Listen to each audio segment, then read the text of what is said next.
Our new book at bedtime is Iain Banks' new novel Stonemouth, about an Aberdeenshire town ruled by two rival gangs. It's a cold, dark Friday evening, and Stuart Gilmore has returned home for a funeral, his first visit in 5 years.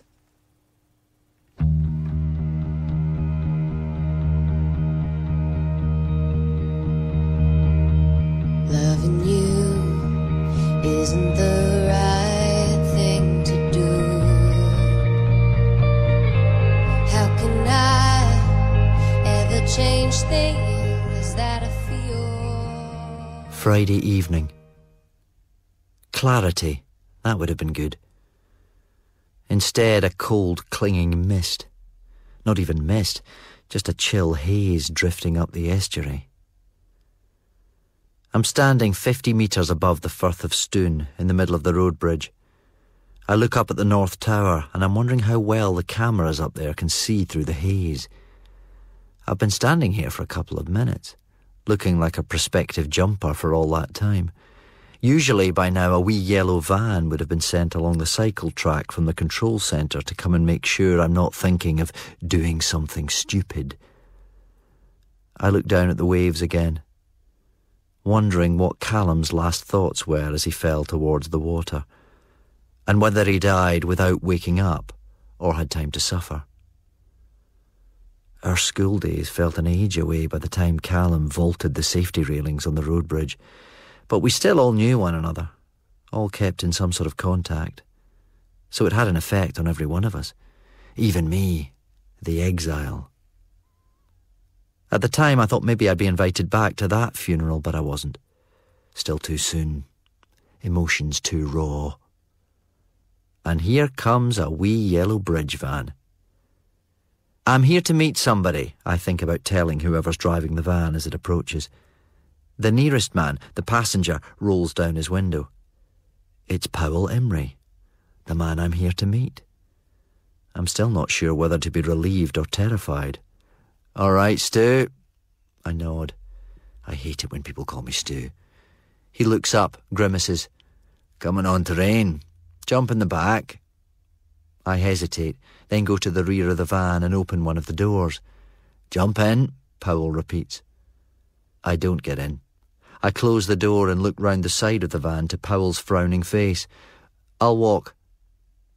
After a moment, the van whines backwards, reversing to keep pace with me. Powell is in the driver's seat now, massive mitts gripping the steering wheel. He's smiling thinly at me. The bridge employee who was driving is in the back. "Happy now?" "Cheers," I tell both of them, and get in. "You well, Stu?" Powell asks as we speed back down the path. "Yeah, fine," I say. "You?" He flashes a smile at me. "Dandy. Just dandy." "How's Ellie?" "She's fine. Take it you know about Callum." "Yeah, of course. Not totally out of touch." We're sitting in Powell's black Range Rover Sport in the viewing area near the bridge control centre. My more modest hired Ford car is a couple of bays away. "So, Stewie," Powell says, "what was it you wished to discuss?" I look him in the eye. "Am I okay to come back, Pow?" Powell nods wisely. "Aye. Best to check. Feelings were running high and all that, eh?" There's movement outside the window. Black and white check pattern. Jeez, it's the cops. Powell swivels, grins, thumbs the window down. "Douglas, that you?" "Evening, Mr. Imrie." Powell laughs. "What are you doing this side of the Firth, Dougie? This is bandit country for you guys, is it no?" "Aye," the officer says with a sheepish grin. He nods towards the bridge control buildings. "Overseen the bro-in-law. He's a rigger." Powell looks down at him. "I'd invite you in, but you're dripping." "No, it's all right." He stares in at me. "That your car over there?" "Aye, hired. Saw that. Left your sidelights on, sir?" "Did I? Thanks. Thought I heard an extra beep or two." Dougie walks off through the drizzle. Powell runs the window back up and sighs. "Where were we? Oh, yes, aye. You're clear to land, Stewie boy. No harm scheduled to befall. Not at our hands, anyway. You're still not on Mr. M's Christmas list, and he'd appreciate a wee visit, maybe this evening, just so you can pay your respects. But no, you're fine. You here long?" "Just the weekend." For Joe's funeral, aye. Aye, for the funeral. Joe asked for me to be here himself. I open the door. A few drops of rain swirl in. I get out and stand looking in at Powell. Thanks, Pow. He looks pleased at this, so it was probably worth the small amount of self-esteem it cost me. Powell's Range Rover burbles to the evening while I walk over to my hire car. The still-on sidelights welcome me, reproachful. 5 minutes later, I'm driving into Stonemouth. The quickest road from the bridge to the Murston house doesn't go through the centre of town. Sometimes in winter there was snow up there for days before any appeared on the ground in the town, and the house seemed some sort of half-mythical mountain palace. Callum Murston, denying it was his mum and dad's house when I pointed it out to him from Art Room 2, didn't help demystify it either. "Hey Callum, isn't that your house up there on the hill?" Callum squinted, already frowning aggressively, and finally saw where I was pointing. "No, it's not," he said, sounding angry and looking like he was going to hit me. By that time I'd come to accept that the place was the Murston family gaff, and I just assumed he was denying it to mess with me, or because he was oddly embarrassed at coming from what was obviously a very large house. All the same, it was largely because of the house glimpsed through the trees that I persevered in getting to know Callum and becoming one of his friends, and it was largely through Callum and the just-deceased Joe that I got to know the rest of the family. The cloud is clearing a little as I swing the car between the tall, ornate gateposts of the Murston house. A guy in blue overalls appears from behind a truck. It's Stevie Ross, from the year above me at school. "Hiya, stranger!" He comes up and shakes my hand.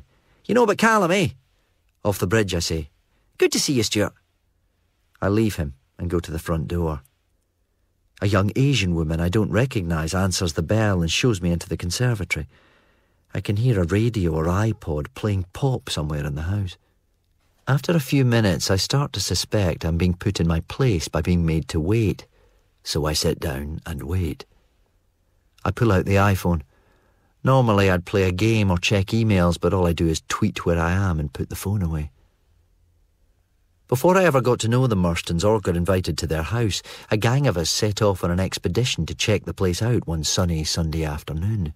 There was me, Dom Lennett, Al Dunn, Wee Malky and Bodie Ferguson. Down the hillside, beyond a straggled line of trees, lay the long, wavily manicured fairways of Jamfside Golf Club. We found a way over a fence using a handy tree, used a sort of tunnel through the whin that was probably a deer route, and got to the edge of the 12th fairway. Dom suddenly decided it'd be the height of wit to deposit what he described as a big steamin' tolley down the nearest hole, which happened to be the 11th. "Oh, Dom, dinna be daft, man. I'm not staying to witness this. You'll get the jail." I just jogged off to the far side of the fairway, shaking my head. "You're dead, Gilmore," Dom shouted after me. "Oh, Stu, dinna, come on." That was Al. "You're such an only child, Stuart," Ferg yelled. "You'll get to jail." And so I was able to watch from the perfect cover of a little whin-covered hillock as the next group of golfers appeared over the rise just as Dom got his trousers down and started squatting over the hole. Al was holding the pin. The 4 golfers stood open-mouthed for a moment, then yelled, abandoned their bags and charged. I slipped away through the bracken, heading uphill for the trees and the meadow, careful to move with as little disturbance as possible. But I was never in any real danger. I saw the girl riding the horse then. She'd been beautiful, graceful, long legs and a serene face on a slender neck. Her hair either short or gathered up under her riding hat. It was Ellie, I think. When I mentioned this to her years later, she wasn't so sure, and said sometimes her friends came and rode her ponies. "Mr. Murston says to see you now," a female voice says, and I follow the Asian girl through the house. "I'm Stuart," I tell her, as the pop music gets gradually louder. "Maria," the girl says, opening the door to the pool and fitness suite annex with all the windows and blinds and the white Greco-Roman columns. She's gone before I can say nice to meet you, and I'm confronted with Donnie Murston, the not-yet greying head of the Murston clan. "Aye, it's yourself, Stuart." "Evening, Mr. M." "Too feared to call me Donald these days, eh, Stuart?" He nods. Inspection finished. Done all right for yourself, Stuart? Or just putting on an act, eh? Dressing up? The breath I was going to use to speak sort of collapses out of me, but I smile as tolerantly as I can. I'm doing okay. What is it you do, anyway? Lighting. Lighting? He frowns. Buildings, I tell him. Exteriors, mostly. Where are you based? London. He's still just staring at me. I don't know if that's contempt in his eyes or indifference. Just been made a partner. Aye, very nice. He nods, sucking his lips in. Let's not pretend everything's hunky-dory, eh? Or you're still always welcome in this house, eh, Stuart? Not after what you did. You've Mrs. M to thank for being here. Put in a good word for you. Think yourself lucky I listened to her and know the boys. The tiniest frisson of hope, excitement even, runs through me. How is Ellie? She's none of your business, that's how she is. Don't let me keep you. I look down at the floor, nod. Thanks for seeing me, Mr. M. I mumble and turn, walk. As I draw level with the glazed ceramic cheetahs, he says, Just here for the weekend. Due to leave Tuesday morning. Good. I let myself out. Somewhere in the house, a tiny-sounding dog is barking hysterically. It's only 10 minutes from Hill House to my mum and dad's. I like driving the wee car, even though it does seem a bit small now. I passed my test in one of these all those years ago, and it's sort of nostalgic. Aye, well, you'll save money on petrol, eh? Dad says, dropping himself into a chair. He looks me in the eye, glances at the door to the hall, and drops his voice slightly. You all right to come back, aye? Met with Powell Imrie. Already been to see Donald. Reckon I'll get out of town alive. He still looks serious. They were both okay. Powell was fine. Donald was a bit, well, like Donald, but okay. Dad nods. Another kitchenward glance, voice dropping a little again. I told Mike you might be coming back for the funeral. Mike McAved is the other daddy in town. The Murstons and Mike Mac run their businesses with the minimum of fuss and no guns. They have the weaponry, but they've broken it out only twice in the last 15 years, as far as I know. Dad sits back, relaxes. He looks at me properly. Looking well. You doing all right? And with that, we're safely into small talk, largely about what I do and don't possess. I don't possess a car, for example, which Dad seems to think is almost sacrilegious. I keep telling him I don't need one in London. Mum comes in with a big tray and asks about whether I'm happy and about girls. I think about saying something like, they're all shaved these days, Mum. Pubic hair's an endangered species. But that would be a bit weird. And probably wouldn't even shock Mum anyway. I tell her I'm not involved with anybody long-term at present. Too busy. She smiles. Good to have you back, son. Good to be back, Mum. Aye, Dad says.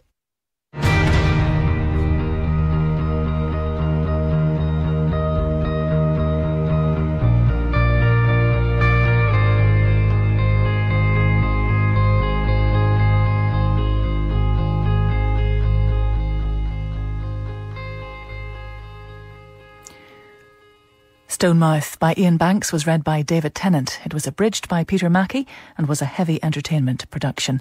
If I could, maybe I'd give you my word.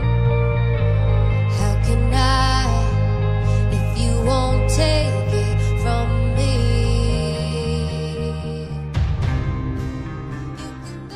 Stuart, great to see you.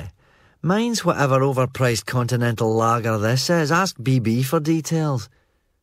Ferg holds up a nearly drained pint glass. We're in the head in hand. Ferg, lanky, darkly foppish-haired, eyes glinting, is the same Bodie Ferguson of the golf course story. BB is Big Bairn, Nickel Dunn. I find him and find out who's drinking what. Ferg was my great rival at school for prizes, especially the English prize. He was pretty good at art, but I was better. Anyway, my best friend, for want of a better term, until I left in such a hurry and we lost touch.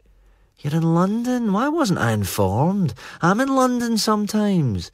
So what is it you do again? I like buildings. You're a pyromaniac. Aha, be still my aching sides. I smile as the girl comes over and I say, hi, take my phone out and read off the drinks order. Yes, Ferg says, you would have an iPhone, wouldn't you? Yes, I would. So, Stuart, you stick big lights round buildings and make sure they're pointing sort of generally towards it. That's your job. That's what you do. This is your career. Do you have a job, Ferg? Of course. I'm a wildly talented games designer. You've probably played some of the games I've designed. It's a good night. Lot of chat, crack, whatever, lot of laughing. Good to be with the old gang again. We visit several bars. Ferg, an equal opportunities predator, hits on 3 women and at least 2 guys. Exchange numbers and everything. We're walking between bars near the docks when I catch a whiff of something sharp, like chlorine or whatever it is they put in swimming pools, and I'm right back. The first time I definitely saw Ellie. Years and years ago. It was one of those hot, hazy summers from my teens. Her swimming costume was a one-piece, black. Her legs looked like they'd stretch into different time zones when she lay down, and her face was just this vision of blissed serenity. She saw me looking at her. She smiled. It seems crazy now. It seemed crazy then. You can't decide you've found your life's desire, your soulmate on the strength of a glance. We're in the house now. Slaves to tradition, Ferg and I are in a corner, sitting on those wobbly white plastic one-piece chairs you see in back gardens and down-market resorts throughout the world. One of the girls who's bopping glances up at me and smiles. It's lovely Hayley, wee sister of Tiger Yunsen. Anyway, I thought we were getting on really well, me and Hayley. That smile from the girl confirms it. Typical. And me meaning to stay pure and devoted to Ellie this weekend. So, how much does this floodlighting scam pay? Ferg asks. Back to reality. I clear my throat. A fair bit. Don't be coy with me. How much? 100 grand a year, I tell him. This is a lie. I stare at him. I so want to tell the bastard I've just been made partner, but it actually feels cooler not to somehow. I look round the people on the decking. I recognise most of them. So many people doing the same things they were when I left, hanging out in the same places, saying the same things, having the same arguments. It feels comfortable, reassuring, just being able to step back into our old shared life so easily, but at the same time a bit terrifying and a touch sad. Later, somebody's flat, not sure where. Navigation back to the Maw and Paws may be interesting. Taxi recommended. The beautiful Hayley appears before me and seems to be trying to drag me to my feet to dance, but I just sit there, slumped and smiling and shaking my head while she tugs at my arms. But then I have had a lot to drink and some blow, and I vaguely recall knocking back a pill of some sort earlier. Hayley thrusts my jacket into my hands and leans her lovely head right down to mine. Your taxi's here. Then she and Ferg are helping me up and putting me in the back of a taxi. At Mum and Dad's, I head upstairs to a room and bed still familiar, even after 5 years away. Home. Saturday. She drove me to the station. That night. That warm night when it all went sour. When the world collapsed around me 5 years back. Is there anything I can say? Duck, she says urgently. Write down. You all right, hen? 2 male voices say almost at once, oh Jesus, it's them. Her brothers. They're out looking for me. I could die here. I'm fine. I'm just driving. And you two? What? What are you doing? Looking for that two-timing bastard. Go home, she tells them. No, you go home. I just want to drive around a bit, guys, okay? I'll be fine. Everything's cool. I'm thrown forward, then to the side, then back, all in a roar of engine and a brief screech of tyres. Safe to surface, I hear her say, maybe half a minute later. I look at her in the darkness as we make another turn. My throat tries to close up. I'm so sorry. At first I think she doesn't hear me. Then as we draw to a decorous, perfectly controlled stop by the station entrance, she glances at me and says, "I know. You could come with me." She shakes her head. "Just get out, Stuart." I stand for a bit in the warm night, listening to the breeze in the tallest branches of the nearby trees until I hear the rumble of a train, way in the distance, coming closer. It's barely noon as I stride out of our street and hit Glendrummy Road, heading east under the light, fresh, sun-struck haze. On the beach, with the sloped grey wall of the promenade to my left, I walk north under the grey-pink striations of the slowly dissipating fog. I walk keeping to the firmest sands, waving to one or two groups of people when they wave to me. I get to the start of the trees and then the Brochty Burn after about an hour and a quarter. We tried wading this stretch a few times when we were kids, because the next viable crossing was miles upstream. But glory be, now there's a bridge. Now they put a bridge in, I mutter to myself, still grinning, then feel foolish and look round to make sure there's nobody around to overhear, which there isn't, of course. I look back the way I've come, along the restless sand. That first night I saw her by the light of a beach fire, a roaring pyre spindling the enveloping darkness, while the white waves rose and fell along the margin of the shore and the stars wheeled like frozen spray. She'd just waded out of the shallows with a few others who'd been in for a midnight swim. I handed the J back, coughing. "What is this? Dried seagull shit?" "Oh, shut up and wait for the pills to kick in," Ferg told me. It was the last summer we'd all be together, between high school and the various gap years, universities, colleges and jobs we were all bound for. I kept looking over at Ellie. She was sitting with Josh McAvitt. They sat close on towels, her hair still glistening darkly. Ellie and Josh were sort of going out. She was supposed to be mine. I'd hardly talked to her, barely touched her.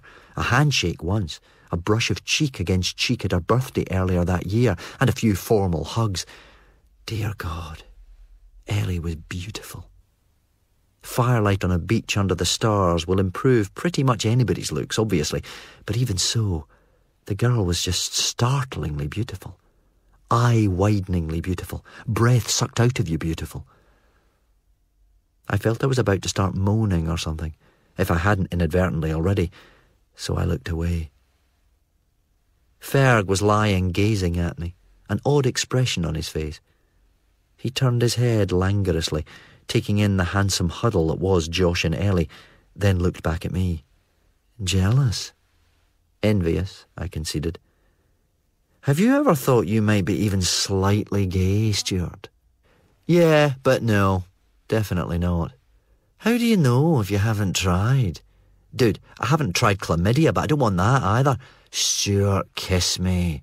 I swear it'll lead to something better, or at least the chance of it. Take it. Okay, but no tongues. Of course tongues, you idiot, Ferg said, grasping me by the back of the neck and bringing our mouths together. I did sort of open, and there was some tongue action, but I was distracted. Ferg pulled away with a sigh. Your heart really isn't in it, is it, my love? Neither's anything else, I said, wiping my mouth. Sorry. Come on, Ferg called over to Josh, and they both rose. It's a challenge. Where to? Josh asked. To wherever one of us can't run anymore and has to stop for breath. Ellie was holding a white handkerchief. She let it go. Go, she said, and the guys raced off. It seemed like the obvious thing to do, so I sat down beside Ellie. Hey, Stuart, she said, making more room for me. I was just wondering when we'll see them again, Josh and Ferg. She looked to where the guys had disappeared. Could be a while, she said, smiling. It was an odd smile.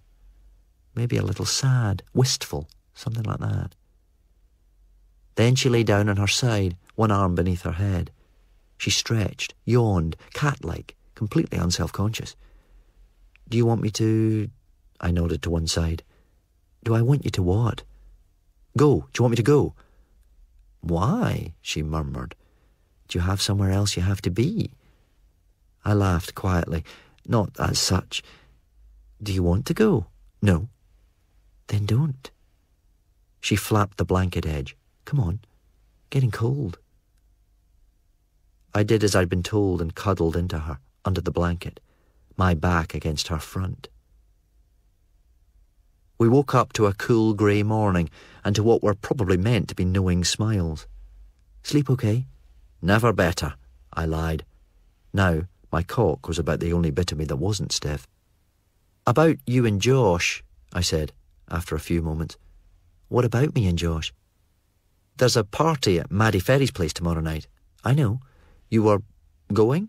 Yes. With Josh? He was going to pick me up. Well, I wondered if I could take you. Could I pick you up instead? She nodded thoughtfully. I suppose you could. The first time Ellie and I actually had sex was mildly disastrous, more awkward than my very first time nearly 3 years earlier. She was tense and unsure, and it was neither a joyous romping bonkfest nor a sinuously graceful coupling of two bodies utterly meant for each other. You still want to keep seeing me? She asked over mugs of tea in bed, not looking me in the eyes. Are you completely insane? I kind of fell in love with you 3 years ago. I've been dreaming, fantasizing about you ever since.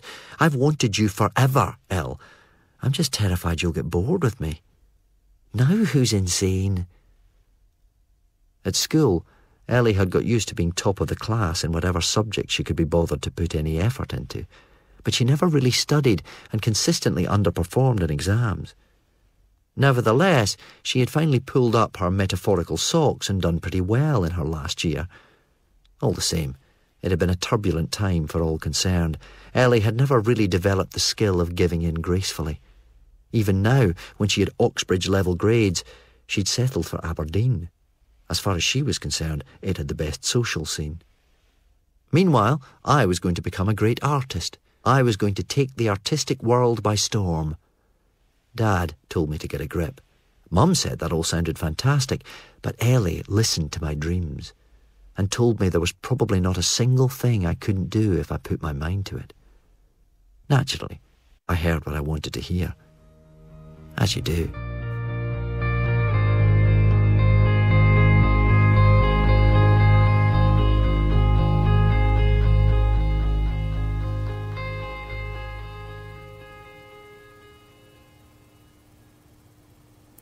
Stonemouth was read by David Tennant and was a heavy entertainment production for BBC Radio 4.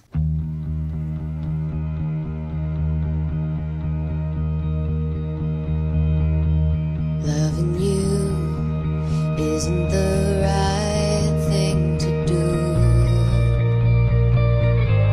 How can I ever change things that I feel? I got a talking to. I'd known it was coming. It was Fraser and Norrie's birthday, the first time I'd been invited to the family home as Ellie's boyfriend about a month after the beach party. Come and see Fraser's new wagon, I was told. So, Meadow, Callum, Fraser and Norrie and I all trooped through the kitchen and utility and into the hangar-like triple garage to admire this horrendous but very shiny, jacked-up piece of Americana. We were clutching drinks. I had a can of something soft. I'd already gathered that my choice of beverage had produced mixed feelings in the Murston lads. No drinking? Driving? Eh? Not just me. Ellie'll be in the motor too. All right, aye, okay then. We thought we should let you know, the four of us, how we feel about our sister and that, eh? Meadow said, to a sort of mini Murston Mexican wave of nods. Callum here's put in a good word for you. And Grandpa, Fraser said to Meadow. Him too. Meadow nodded. Aye, and Grandpa. We don't want to see her get hurt like, Norrie said. The others looked at him. Aye, Meadow said. And she's part of this family. And nobody insults this family. Understand? Of course, I began. You insult her, or take the piss, Meadow said, ignoring me. And you're taking the piss out of us too. You're insulting her dad, right? Right, said Callum. Don't want to insult anybody, guys. I looked round at them all. I respect Ellie. I respect the family. Want you to know that, guys, okay? So we became an item. We became Stuart and Ellie, or Ellie and Stewie, or Stu and Elle. At some point, Maybe after a year, when we were still seeing each other and still staying faithful to each other, even though I was in Glasgow and she was in Aberdeen, and we were meeting new people all the time, I think we both realised this might indeed be something genuinely serious. Something, maybe, forever. When I asked Ellie to marry me, it was kind of a spur-of-the-moment thing, and I expected her to say no. Never really occurred to me she might say anything else. Not after all the time she'd told me how she'd grown up listening to her parents snipe and shout at each other and hating that they felt tied, manacled to one another. I was slightly stunned when she said yes. She pushed back, looked at me through teary eyes. "You sure?" "Well, I am now," I thought of saying, but didn't. "Of course," I told her. Everything turned around, packing up, checking up, saw you wanna do. If I could, maybe I'd give you my word. I see the figure on the beach from maybe a mile away. Just a single dark dot walking slowly, obscured by drifting tendrils of mist. It might be her, I think. It could be her. She kind of walks like her. No long hair, unless they're wearing a close-fitting hat. I'm so busy watching her that I miss a step and half fall down the sea face of one of the small dunes. When I look back at the dark figure in the distance, she's standing again, facing me, I think. From the way her arms are set, she's looking at me through her camera. She waves, puts the camera down, the long lens hanging by her side, and I think I hear her shouting something. Jeez, is it her? We start walking towards each other. My heart's in my mouth. My knees feel weak.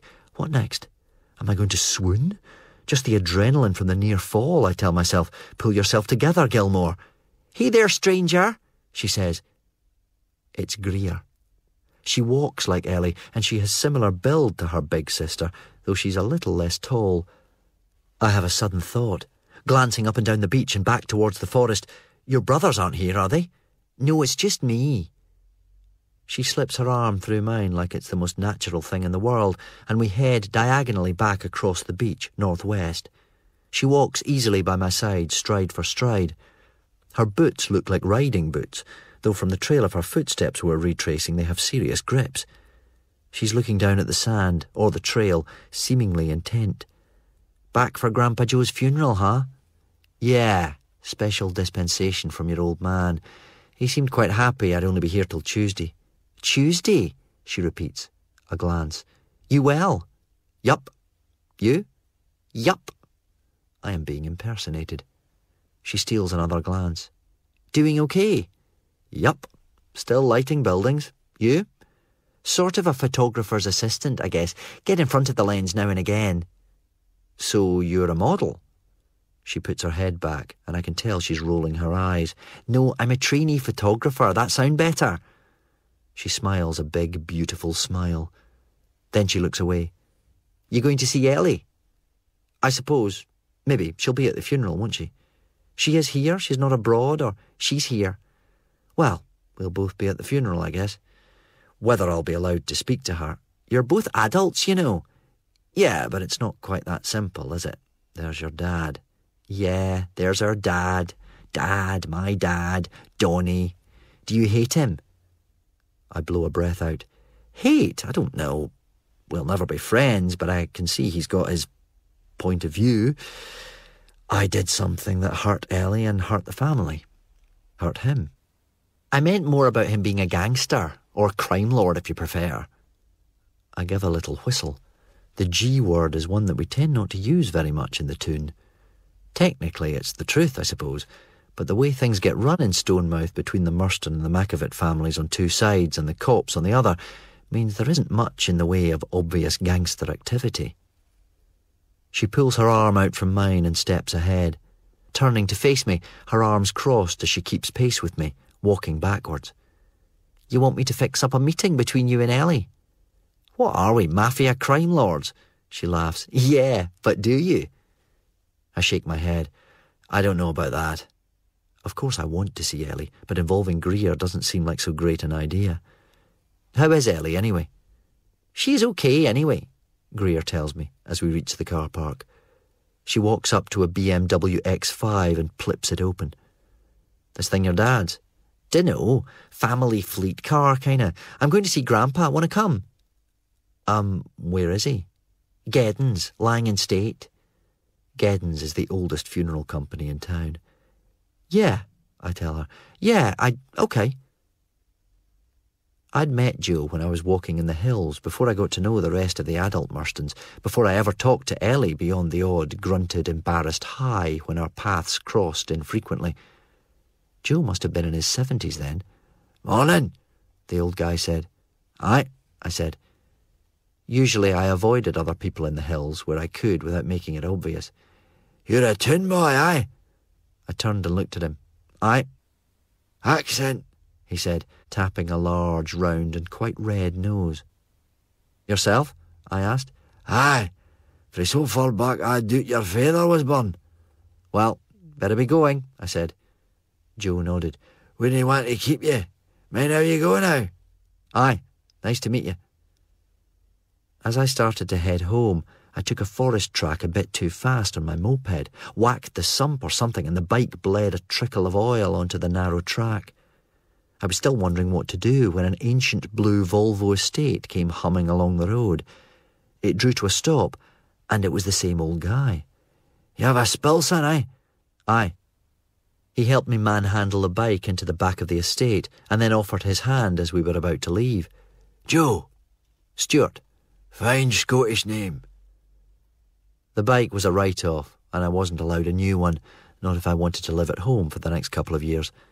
Mum and Dad got me a car, a hopelessly underpowered and terribly safe VW Polo, the day I turned 17.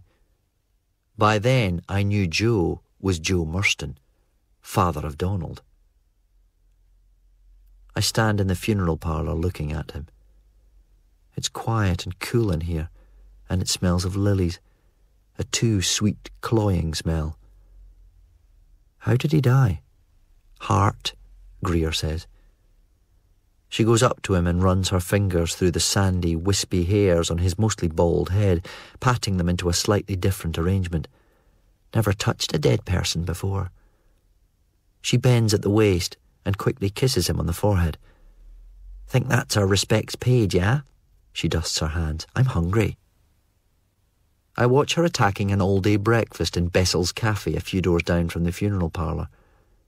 You seen Ellie lately? I ask her. Day or two ago. Where is she these days? Still in Aberdeen? I think she keeps the flat there, but she's mostly living out at that old Carndine Castle place, the one they converted. Oh yeah. She's got a terribly posh attic. Is she okay? She's fine, Stuart. You can't ask her yourself. I find myself patting the pocket with my phone in it. Think she'd talk to me? It'd be an unknown number. I mean, if she knew it was me. Greer looks thoughtful, shrugs. She stopped talking to Callum, I say. Pretty much. Why was that? He said something hurtful to her. Greer tips her head. You know all the stuff about Ellie? I think about this. How would I know if I didn't? Greer rolls her eyes and leans in closer over our tiny table. I mean, marrying Ryan. Of course I knew about that. The blindingly, obviously destined to fail marriage to Mike Makovitz's younger son that only she and Ryan ever thought was a good idea, and maybe not even both of them. The miscarriage? I nod slowly. I heard a rumour. Then divorcing Ryan? Know of. Still, I was sorry to hear Callum fell or was pushed off the bridge. I must be staring at her. She flaps one hand. Nah, he jumped. She sits back. But if you're telling the truth about being sorry to hear about it, you're part of a small minority. She tips her head again. Dawn keeps the tape of Callum jumping. Did you know that? What?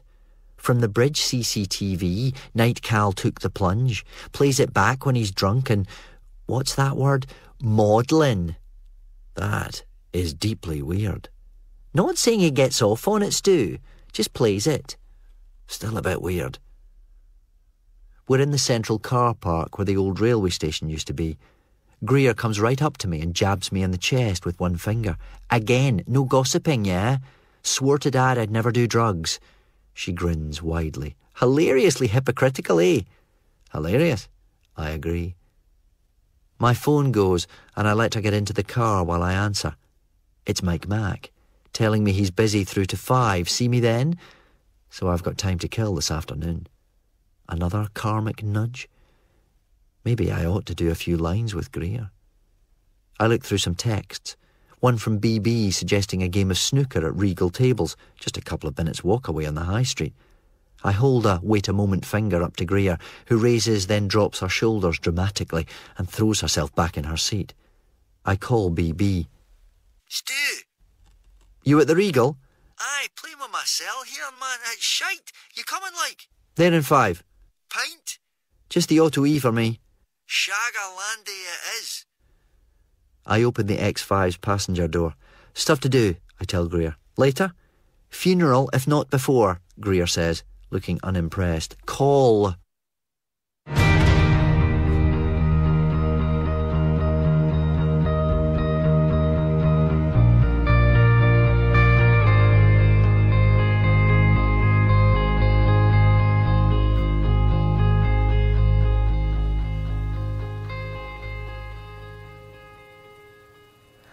Stonemouth was read by David Tennant. It was a heavy entertainment production for BBC Radio 4.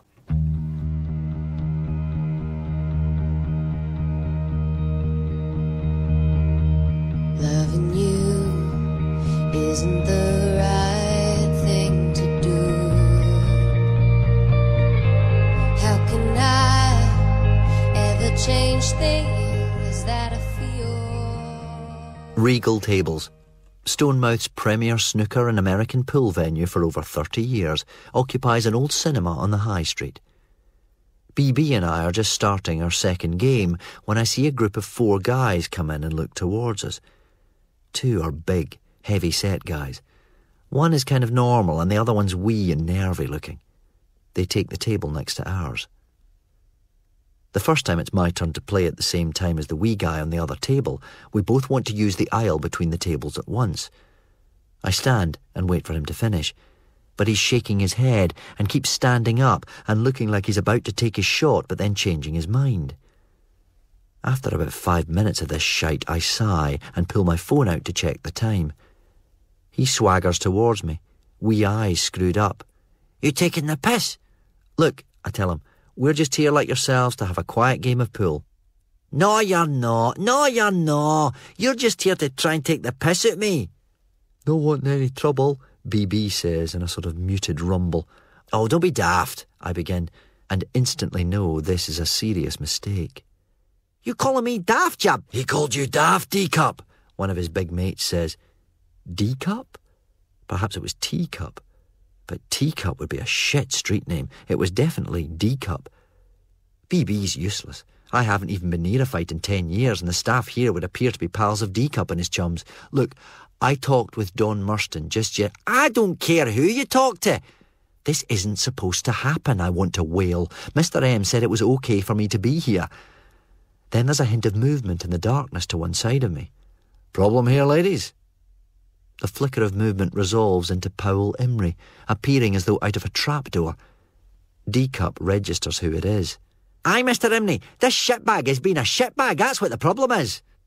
There's the briefest pause here before Powell looks at me and smiles. Hello again, Stuart. You all right?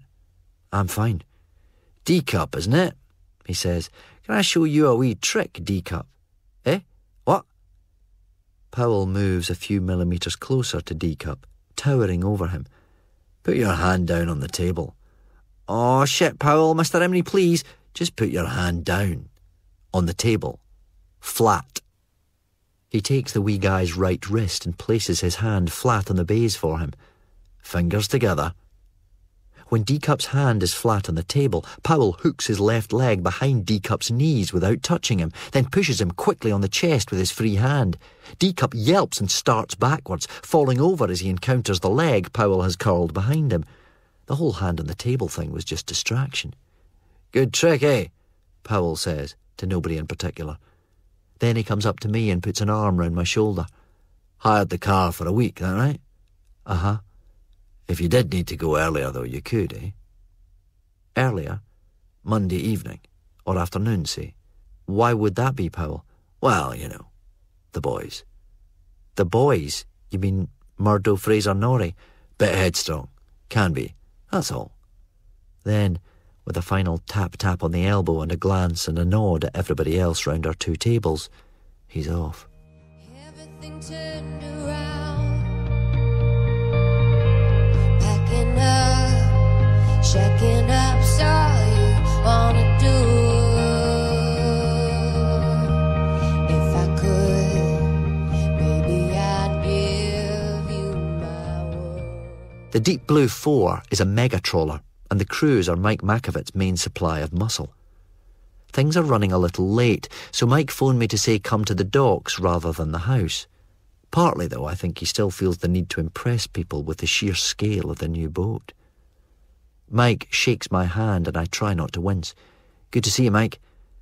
He bustles me away down the various ladders and steps to the quayside in his Bentley. 10 minutes later, we're at the Makovitt house, a Scots baronial stone pile at the far end of Marine Terrace. We're barely sitting when his phone goes, and then he's frowning and saying, "What do they want? Aye, hold the fortress, but out there." I hear the front door close. I stand, looking out at the haze over the sea for a while, going back over the near rumble at Regal tables. Not good. Too close a thing. "Stuart, oh my God, is that you?" It's Mike's daughter, Angelica, in a long pink toweling robe. "It is you. Hey, how are you, stranger?" Angelica comes running up and pretty much throws herself at me, the robe flying open as she tears across the parquet and revealing a tiny pink bikini and lots of tanned skin. I sit back on the window ledge, arms folded. "How are you, Jill?" "Oh, I'm fine. You seen herself yet?" Ellie? No, not so far. Don't know if I will." "She really messes people up, that girl." I look at her for a moment or two. "Yeah, whereas you and I..." But the only things I can think to say are hurtful and sort of pointlessly petty. I've learned, belatedly, not to say stuff like that just because I feel I need to say something. Anything. She lunges forward, stands, gathers her robe about her. "I'd better get dressed." She hurries to the door, then turns. "Sorry, how rude. Can I get you anything?" "No thanks, I'm fine." She nods slowly. "Yes, and no," she says. Then she's gone. Mike comes back. We chat. All is well. Business is good. Things are calm. He's sorry my stay in Stonemouth can't be longer, but, well, that's just the way things are. The front door has only just closed, and I'm halfway up the garden path heading back to the street when I hear the door open again. It's Angelica, dressed now, in tight jeans and a scoop-necked tee. "Here," she says, thrusting a container into my hands. "Mum baked this morning." "Thanks." "Welcome." Then she turns and goes. I open one end of the container and stick my nose in, smelling flour both baked and not, and a faint hint of strawberries, a scent that always takes me back to the Ancram family's estate and a succession of summer days, half my life ago. Malcolm Hendry, wee Malky, was just one of those kids. He came from one of those families you needed a diagram and some drafting skills to describe properly. There was a husband, wee Malky's dad, but he was in Peterhead prison, where he'd been since shortly after wee Malky was born. The only way to get wee Malky really upset was to diss his dad. Callum Murston once asked him if his mum had moved to Stonemouth to be handy for Peterhead in the prison, and wee Malky just went berserk. He flew at Callum like something out of a catapult and had to be prized off him. Callum was left bruised and with a badly bitten ear. He clearly wasn't happy about getting attacked like that, and a couple of playtimes later, wee Malky got marched round the back of the bike sheds and given a good kicking by Callum and his older brother Murdo. The Ancrams had children within our age range. We were all about 13 or 14 at the time. Hugo Ancram was a lanky boy with fair hair, blue eyes, fine features, and an English accent. That was how to wind Hugo up. Accuse him of being English because he talked the way upper-class Scots who've been to private schools tend to. "Go on, Hugh, call us oiks!" Hugo had been given a lot of paintball gear for his birthday that year. A dozen guns, sets of body armour and face masks and so on. "Now look," he said one day. My brother's supposed to be tagging along today. If anybody's got a problem with that, well, tough. Whatever, Hugh, Ferg said, shrugging. No probs, Josh McAvet agreed. Aye, Callum Murston said. Hugo looked relieved. Good. Now, boys, this is George, his mother told us, leading him by the hand. Hugo's brother was nearly 20, but his mental age was stuck at 5. I hope you'll take good care of him and play nicely. Do you promise? We all agreed that we did. Don't you worry, missus, wee Malky said. You can depend on us, ma'am, Ferg told her. The sun was still high over the hills as the afternoon started to draw to a close, and we set up for the last game of the day. A complicated arrangement of scoring across the various skirmishes and the different team combinations had resulted in wee Malky coming out last, so he had to be the prey. Basically, he got a 2-minute start, and then we all chased him. If he lasted for half an hour or got back to his bike without getting splattered again, he'd won. George's deep voice rumbled into action. May I have a gun too this time, please? He was the least paint-spattered of us, though even he'd taken a couple of stray hits, partly due to his sheer size, you had to suspect. No, George, Hugo told him. Callum lost wee Malky and blundered off into a bog, getting very annoyed. Most of the rest of us set off up the same path, while Hugo and George and Felpy took the most direct route back to the house. This party of 3 was halfway back when they heard a lot of shouting uphill and assumed that wee Malky had been spotted. Hugo left George in Felpy's charge and climbed a handy tree to take a look. When he got back down, George had gone. You were supposed to look after him, Hugo roared at Felpy. Aye, so? I told him not to go. What else could I do, man? He's a monster. There he is, Josh yelled. Josh had spotted wee Malky running along the top of the dam wall, sprinting like a hare for the far side where the overflow was. Down at the bottom of the grassy slope, stepping down the half-metre into the concrete channel and then wading upstream to the foot of the overflow slope, was George, holding, in both hands, a sword almost as big as he was. Where'd that come from? Felpy breathed beside me. My throat didn't seem to be working properly. House, I managed to say, gulping, remembering the circles and fans of weapons arrayed across its walls. Nobody followed Hugo down the grassy dam. I suppose that sword, suddenly so adult compared to our play guns, had sent a chill through all of us. Everything felt very still, as though the air had coagulated around us. While we were all watching this, Callum raised his gun and fired, hitting wee Malky in the head with a yellow squirt of paint. Wee Malky yelped and fell, splashing into the water on the overflow side, one arm reaching out to try to grasp the round stones at the summit, but failing. He started sliding down the slipway, arms flailing as he tried to stop or slow himself. It's over, Callum roared down at George. Put the blade down! Wee Malky sounded hoarse with fear as he raced down towards the slipway foot. George stood there, the sword raised above his head. George! Hugo screamed. Callum screamed too and started firing at George. Wee Malky sort of draped round a stone pillar, a step away from George, who turned and brought the sword down from high above his head, whacking into wee Malky's body, making it jerk. George paused, straightened, raised the sword high again. We never saw George again. He went back into a secure unit and stayed there until he died a couple of years back. People blamed Callum partly, though he always swore he had been trying to think ahead and had shot wee Malky purely so that George would accept that the game was over and put down the sword. Only Ferg and I really blamed Felpy. He works for Mike McAvet now. We all got counselling. I hate to think how bad my nightmares might have stayed without it. I spent the evening with my parents. They wanted to congratulate me properly for joining the partnership. Mum drove us out to the Turry Inn, near roadside of Durrans on the Loneston Road. Fine meal, fine wine. Quietly pissed, but feeling like a child again, I watched through the side window of the Audi as a waning moon, like a paring from God's big toenail, flickered between the black trunks of century trees, ridging lines of distant hills.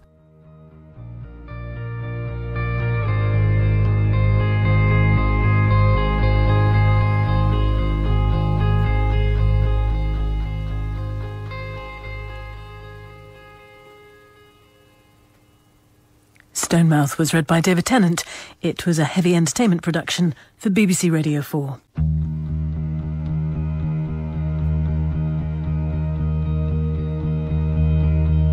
Loving you isn't the right thing to do. How can I ever change things that I feel? Aye, but they still compete. I'm not saying the teams don't compete. I'm simply seeking to contrast the cutthroat, evolutionary, highly competitive world of the European and particularly the English league system with the moribund, non-relegatory, survival guaranteed world of US-American so-called football. Ferg puts down his cards and slides a fiver into the centre of the table. Talking of which, raise you 5. You call that big money? No, just money. OK, see you then. 9s and 4s, Jack high, you bluffing bastard, Felpe. Sunday, around noon. Traditional time for the weekly poker game at Lee Bickwoods. Lee's family ran the town's main hardware store for over a century until Homebase and B&Q moved into their respective retail estates on the outskirts of town. Now, most of the family lives in Marbella, and Lee has a couple of gift and gizmo shops here and in Aberdeen. Felpe prefers to be known as Ryan these days, but we still think of him as Felpe. And besides, calling him Ryan would confuse things, given that Felpe works for Mike Mack, who has a son called Ryan. He looks bulkily fit and well-fed these days, brown hair slicked back. He wears a blue fleece over a pink shirt, jeans, but new ones. The rest of us are in sweats, tees and old jeans, trainers all round. Even Ferg has dressed down specifically for the occasion. This is so much like the old days. And again, I have mixed feelings. In some ways, it's good and comfortable to be fitting straight back in like I've never been away. But on the other hand, I'm getting this constrictive feeling as well. After a long 2 minutes of deliberation, Felpe goes a minimum £1. This leads to progress. On a majority vote round the table, Lee pulls out his Android phone and announces a 1 minute maximum thinking time limit. He leaves the phone on the table with the stopwatch function ready. "Any jumpers this week, Ezzy?" Lee asks. Ezzy nods. "Just the one, a female, but no a fatality." "That the lassie on Wednesday night?" "Aye, one of the McGurk girls, Chantal, youngest one, I think." "You treat her?" Lee asks Jim. "Been on casualty all week," Jim says, with a nod. "Amazing how many people jump before the water and hit the grun," Ezzy says, inspecting the interior of his wallet. "Even in daylight. At night, you'd understand." Ryan Mack arrives, nods at me with a sort of wary politeness. I like the wary more than the politeness, and sits in. Ellie's ex, though I'll never be able to think of him that way. Ezzy had 3 kings, and deflates when he sees my hand. I suspect that's the last of his money. His wallet looks anorexic, and working in the bridge control room can't pay that well. I look him in the eyes, nod at the pile of money bracketed by my arms, and say quietly, "Ezzy, this is all yours if you can tell me a bit more about some of that CCTV stuff." Ezzy looks alarmed. "I can't sell you any of it." "Any footage ever disappeared, Ezzy?" "Can't really say, Stu." "What if somebody wanted to see the time Callum Murston took a dive?" Now Ezzy looks positively frightened. "Think that was all wiped." "Wiped? Polis, they said to. Didn't want it falling into the wrong hands." "Really?" I ask. "The wrong hands? What does that mean, the press?" "Aye," Ezzy says. "Like if somebody put it on YouTube or something. Mr M might get upset and things could kick off, Ken. I was on holiday at the time, Stu, that's all I know, honest." Everything turned around. Packing up, checking up, saw you on a do. If I could, maybe I'd give you my word. Later, Ryan and I are sitting back on the couch together, while the others play or observe Muddy Funster 2 in all its beta version glory. "Listen, Ryan," I say quietly, because I haven't actually said this yet, and I'm probably supposed to, whether I really feel it or not, and in the end he seems like a decent enough guy. I'm sorry about you and Ellie. Sorry it didn't work out. Ryan shrugs, drinks, doesn't look at me. And I'm sorry about you and my sister.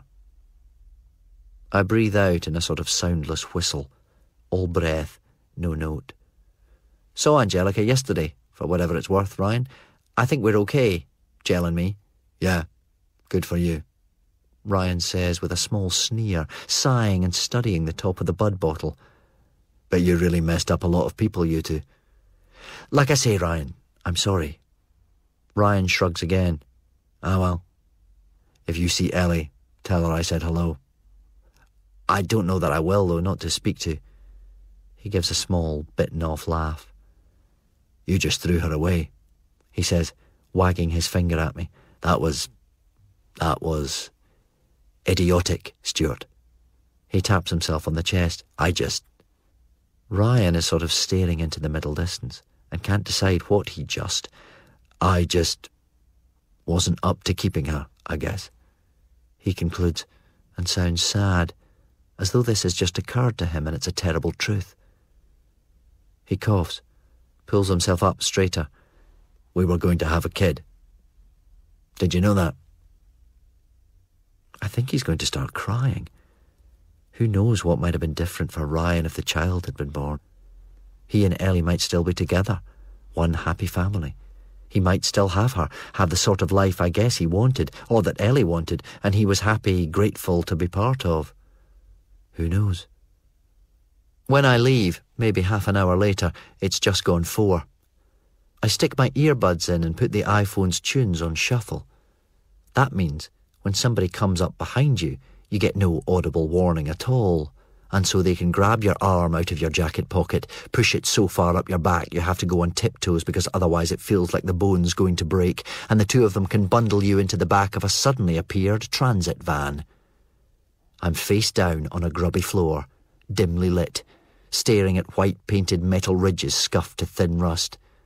Comfy there, Stewie? Murdo Murston asks. Murdo hasn't changed much. A little heavier, maybe.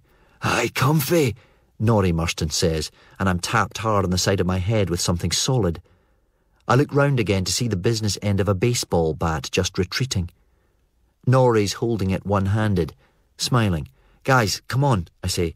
There shouldn't be a problem here. I'm back to pay my respects to your Grandad Joe, that's all. Murdo looks at me. See you tomorrow. At the funeral at the hotel afterwards. What, Murdo? Don't want you talking to her. Just leave her alone, right? Grandpa said he wanted you at the funeral. Who knows why, but he said it, so fair enough. You get to go. But you just leave Ellie alone. Geez, Murdo, she's her own woman. What if she comes up to me? Then you'd better walk away. The van has felt like it's been going up a straight, shallow slope for a while now. I can hear the sounds of other traffic. Then there's pressure against my back as the van brakes smoothly and we slow to what feels like walking speed. The bridge. We're on the road bridge. Norrie opens the rear doors and there's a rush of traffic noise. Come and take a wee look, Murdo says. Out of the van I can see the crisscrossing members of the girder work under the road surface. They aren't going to throw me down there, are they? You tear the tape off their mouths, Murdo says. They think they'll get to scream or shout. But you just do this. His right fist comes whipping round and punches me in the belly. I'm not ready for it, and it sends the breath whistling out of me as I double up, folding around the ball of pain in my guts. Or, Norrie says brightly like he's just remembered, you can just whap them over the back of the head. I'm bundled back in the van. They throw me out in the southern viewing area car park. Just before they kick open the doors, Murdo says, You won't forget what we said about Ellie, eh? And punches me hard in the balls.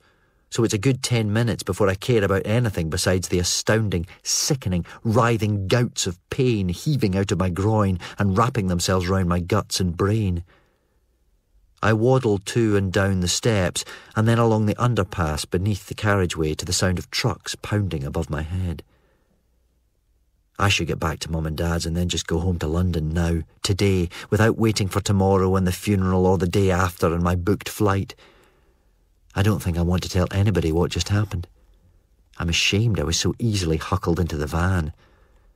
The Murstons and Mike Mack's people aren't above the law. The cops just turn a blind eye where it's felt that the two families are effectively doing police business, keeping the tune running smoothly.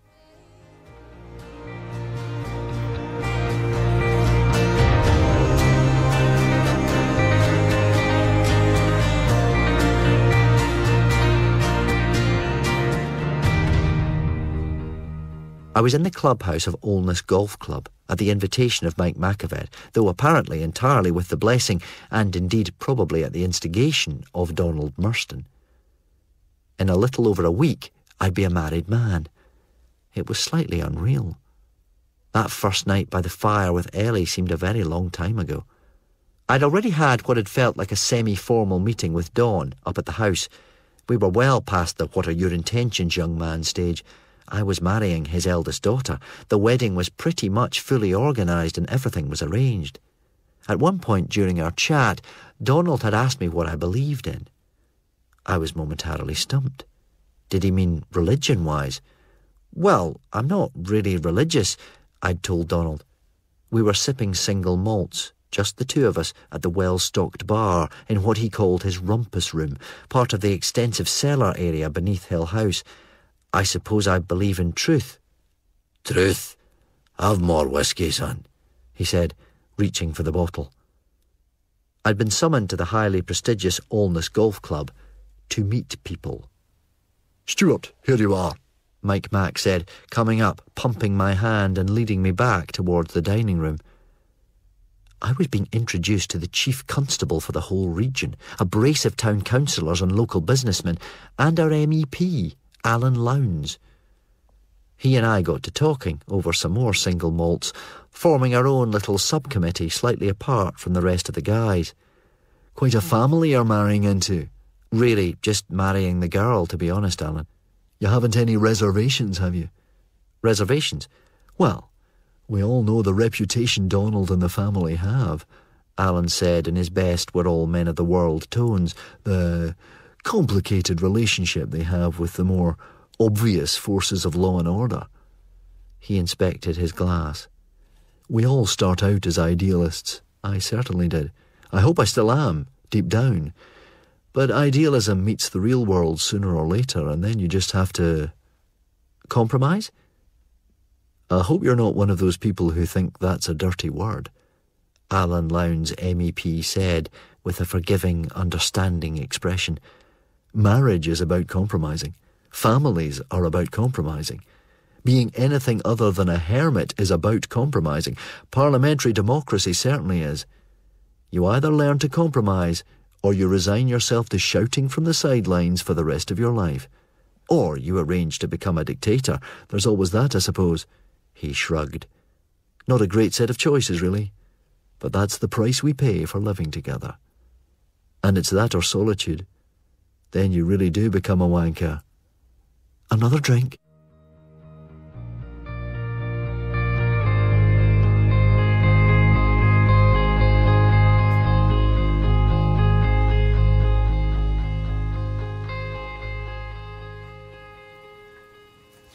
Stonemouth by Iain Banks was read by David Tennant.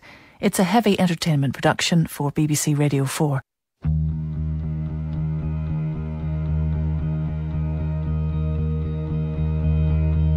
Loving you isn't the right thing to do. How can I ever change things that I feel? A red Toyota Estate swings into the bus stop, splashing to a halt right at the entrance. The person inside leans over, reaching to push open the passenger door. My idiot heart leaps as I think, maybe it's Ellie. But it isn't. It's not Greer either.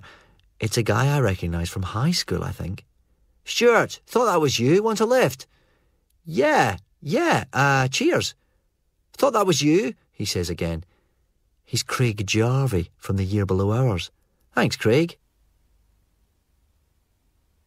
Lauren McLaughlin and Drew Linton were getting married the week before Ellie and me, and having a 2-part honeymoon, a castle hotel in the Western Highlands and a designer boutique place in Santorini, so that they could attend our wedding too. The reception was in the Mearnside Hotel, Stonemouth's grandest venue for nearly a century. I walked into the ballroom where the reception was being held. Maybe 20 tables of 10 places each in one half of the room, leaving the other half free for dancing. I felt a sharp tap-tap on the back of my head, just above my neck. This would be Greer, her traditional greeting for almost as long as I'd known her. I turned, and there she was, 17 and a goth, head to foot in black. "You have to dance with me," she told me, sounding very serious and looking at me from under her jet-black fringe. "No problem, Gree," I told her. I surveyed her black crepe long-sleeved polo-necked dress, black tights and black suede shoes. The heels were breathtakingly high. "I don't want to be called Gree anymore." "Back to Greer?" "Yes, on pain of death." She waggled her black fingernails at me. "I have powers, you know." At the welcome drinks tables, covered in glasses of whiskey, bubbles and Tropicana, I met Ferg. He was resplendent in full kilty outfit. I wore dark blue suede shoes, a perfectly serviceable pair of black M&S trousers, and a so dark blue it's black velvet jacket picked up for a pittance from a charity shop. "Gilmore, you look like the croupier on an Albanian cruise liner. Anyway, who or what was that?" That was Greer Murston, going to be my sister-in-law in a week. I think I quite like her. She's still a kid, Ferg. What? She's not even legal. She's 17. She's legal, but she's probably best left alone. Oh, am I being warned off? Yes, seriously, pick on somebody your own gender. He looked at me and shook his head. Did you get dressed in the dark again? Wait a minute. Your parents are away, aren't they? You got dressed by yourself. It all starts to make sense now. Holy piss up a rope, who's that? Who? There, in the red. Where? There! Good grief! Did you see her already and whack yourself blind? Ah, that's Jell. Angelica Macavet. Wasn't she the dumpy bairn that used to jump on your lap and tell you she loved you?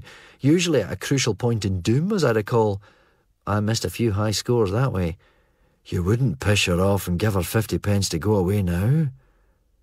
A small boy suddenly appeared in front of us, clutching a camera in his chubby hands and pointing it vaguely towards Ferg and me. Drew's dad thought it would be a hoot to give all the small children cheap digi cameras. Ferg appeared confused. Drew? Who's Drew? I looked at him. The groom, Ferg. Oh, that's nice. I just finished my coffee after the meal. Ellie's cup of tea lay where it had been left, untouched, just like her main course had been. She spent most of the meal dashing off to see people and was currently nowhere to be found. I turned round as a hand rested on my shoulder. Jolie, good to see you. Jolie McCall was my first girlfriend. The first girl I took on proper dates and had any sort of extended relationship with. I have to keep reminding myself ours was a relatively innocent relationship because although we never did have full-on sex, there was a lot of everything else just short of it. Jolie's attitude was that what we had was close enough to sex for it not really to matter. She wanted to stay a virgin, maybe until she was married and or settled down and had kids. I was just on my way to the bar. Get you anything? I'll come along. G&T for me. Any tips? What for? A happy marriage. Let me think. I know. Don't have children. Seriously? Your decision, the two of you, obviously. But yes, that's my advice. But you've got 3. So I know what I'm talking about. They take over your life. They become your life. I sort of had plans, but, well. Another G&T? She smiled. Why not? You two okay? Said a concerned female voice, and I turned to find the stunning vision of curvaceous pulchritude that was Angelica Macavet, a vision in crimson at my side. A wave of her perfume rolled over me. Jolie smiled. We're fine. Can I borrow him? Jell asked.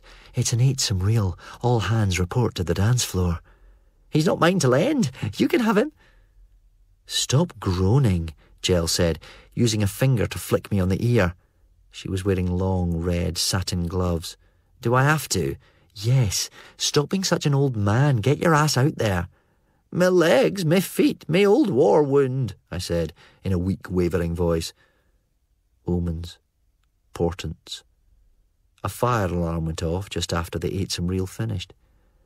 "I'm sitting here," Jell announced, lowering herself delicately onto one of 3 red sun-faded plastic chairs, which looked like they were there for when the smokers amongst the staff wanted a fag break. I tried Ellie's phone, but it had no reception. Everybody else was wandering off towards the assembly area and the car park round the front. "Go, go," Jell said when she saw me hesitating. "I'm fine. See you back in there." The best part of 250 people were swirling about the car park. A big cheer went up from the crowd as Josh McAvitt arrived in a taxi, fresh off a plane from London. I stopped to say hi, then went on trying to find Ellie. I walked down and along a terrace and found her in a clinch, basically, with the guy she'd been dancing with earlier.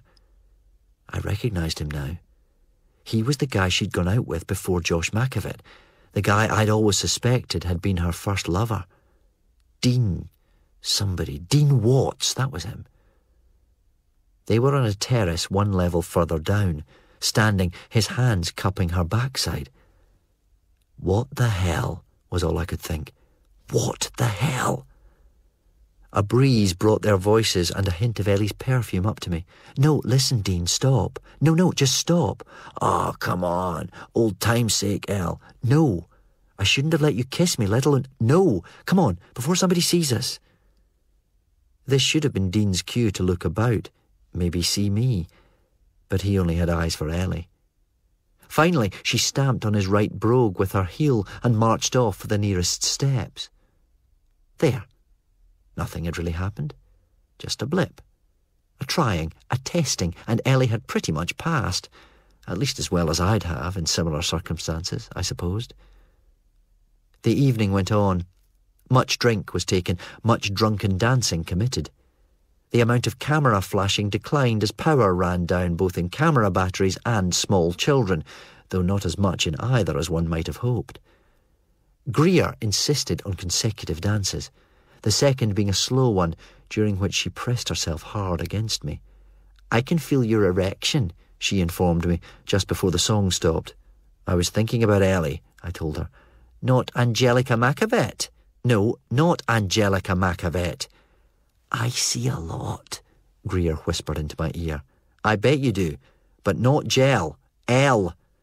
"Elle, Jell, Elle," Greer sing-songed. "Ellie," I said firmly. Greer nodded and pressed in against me again as the last notes of the song faded. "And she's thinking of Dean Watts." She stepped back, nodded. "Thanks, Stuart," she said, and skipped off. My expression, I'm sure, must have been choice. I was at the bar. "Think there's more coke going?" Jell asked, grabbing my arm. "I don't know. I could think of at least one other good reason Ferg and Josh were heading off somewhere together." "Let's follow them," Jell said in a stage whisper, eyes big and bright. "You take the lift, I'll take the stairs," I told her. This seemed like a splendid stratagem to ensure we didn't miss anybody, and also to avoid it looking like Jell and I were proceeding in a bedroom-wards direction together. "OK." On the 4th floor, she perked up. "Emergency supplies," she said, and dug down her cleavage, feeling around inside her bra. She produced a little paper wrap. "Brilliant, but I bet these are all locked," I said, testing the nearest door, then going to the next. "Keep trying," she said, followed almost immediately by, "Aha!" It was a little ladies' toilet, 3 cubicles. Hey, we were drunk, coked up at the same time. I'd seen Ellie snogging somebody else, and there is almost a tradition for people about to get married to have one last fling. I picked her up, her legs round my waist, thudded into the middle cubicle as quietly as I could, stood there for a moment while she reached down, locking the door. We'd barely begun by the time she thought she heard a noise. "Somebody looking in and leaving again," I whispered. "False alarm." Jell raised herself a little higher, then let go of the side walls, raising both gloved hands high over her head as she sank further down onto me. So tight and hot, I nearly came there and then. Half an hour later, I was standing trying hard not to grin my face off, talking to Ferg in the hotel foyer. He looked pretty happy too, though whether this was for similar reasons I hadn't yet inquired. Part of me felt guilty, of course, but another part of me, a more influential part of my headspace, it has to be said, was already writing off the whole experience. It had been, I was in the process of deciding, a line-drawing under fling, a last and very much final hurrah that meant I had kissed goodbye to the delights of other women with a fine, decisive flourish. So that was all right then. There was no warning, no hubbub or sort of raised general level of noise coming from the ballroom, just Ellie striding up to me, taking me by the arm. "You need to get out now," she told me, her voice flat. "Elle, what the—" She put her mouth to my ear. "Come on," she hissed, shaking my arm. "My family's going to kill you. They know you screwed Gel. Everybody knows you screwed Gel. Now move." We stopped at Mum and Dad's so I could grab a bag. 2 minutes after we left, Donald, Callum and Fraser were hammering at the door. They broke in, took long enough to establish I wasn't there, and left again. They'd shown some of the photos the children had taken on the big screen above the stage in the ballroom. Maybe about half the guests were still there and could be bothered to watch. The last couple of shots were taken from outside a closed cubicle. The first showed under the door a man's dark shoes on either side of the base of a pale toilet bowl, with his trousers fallen round them. A pair of red shoes were also visible, heels front to the camera. In the very last shot, a pair of red-gloved hands could be seen, fisted as though in triumph, and raised high enough into the air to appear above the cubicle itself.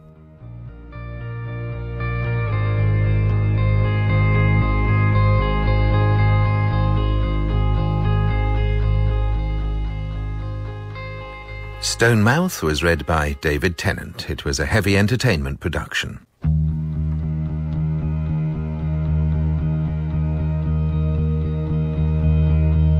Loving you isn't the right thing to do.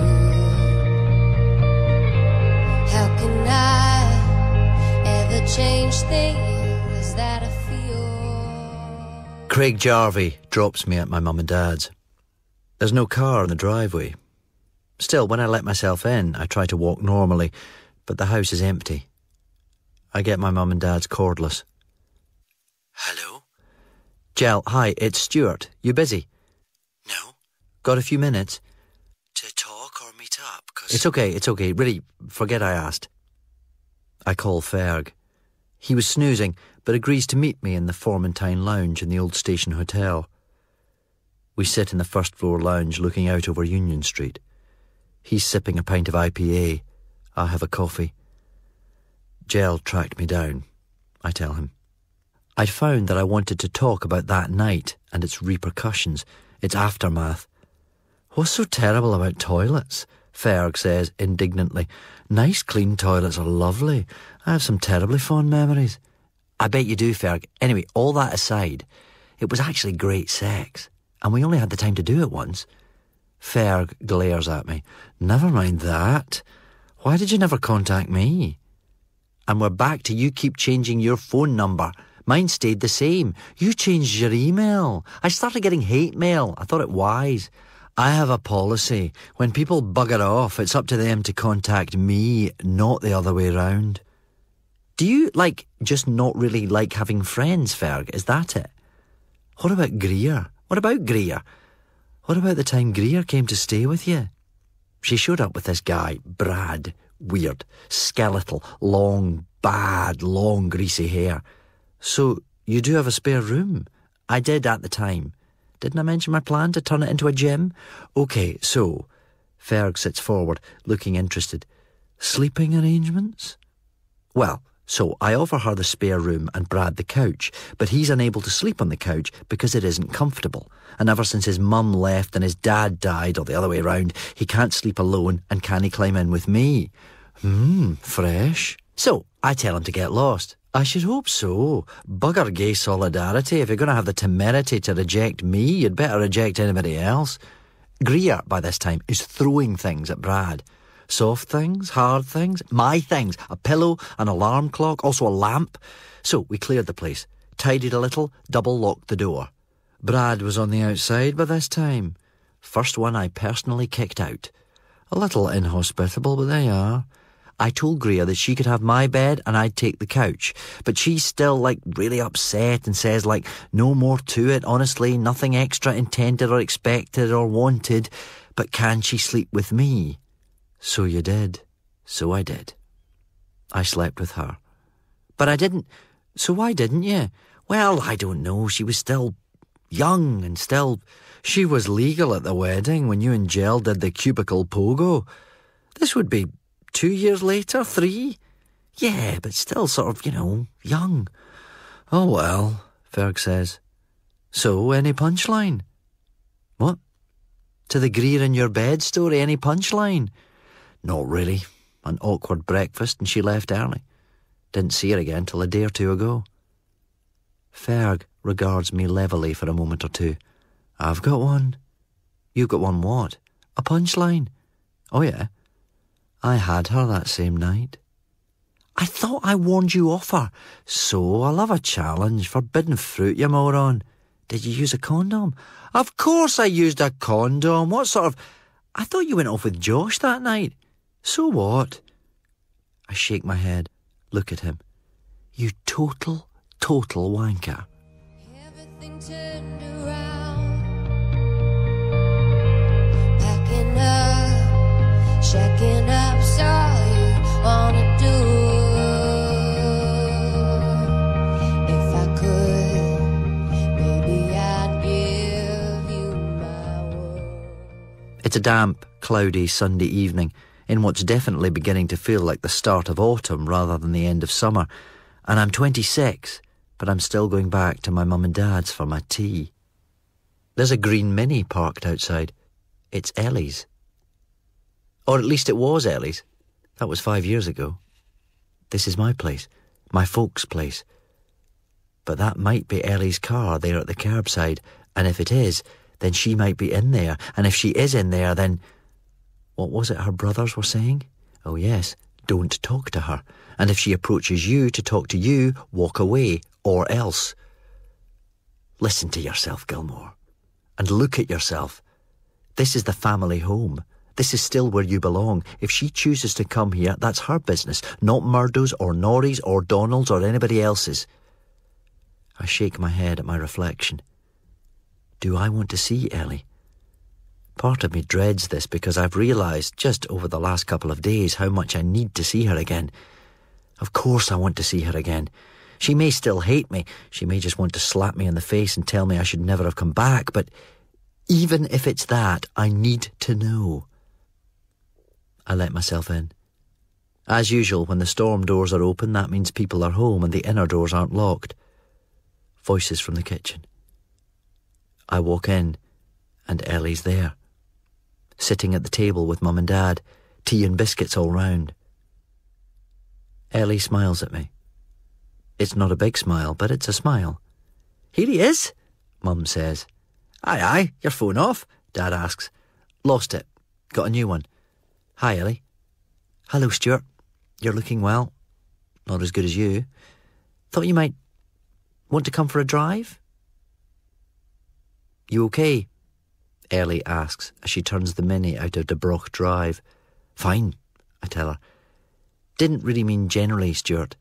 I meant after Murdo and Norrie had a wee word, as they put it earlier. Ah. They got drunk afterwards. Obviously it wasn't done, at my instigation. I'd guessed. There's a pause.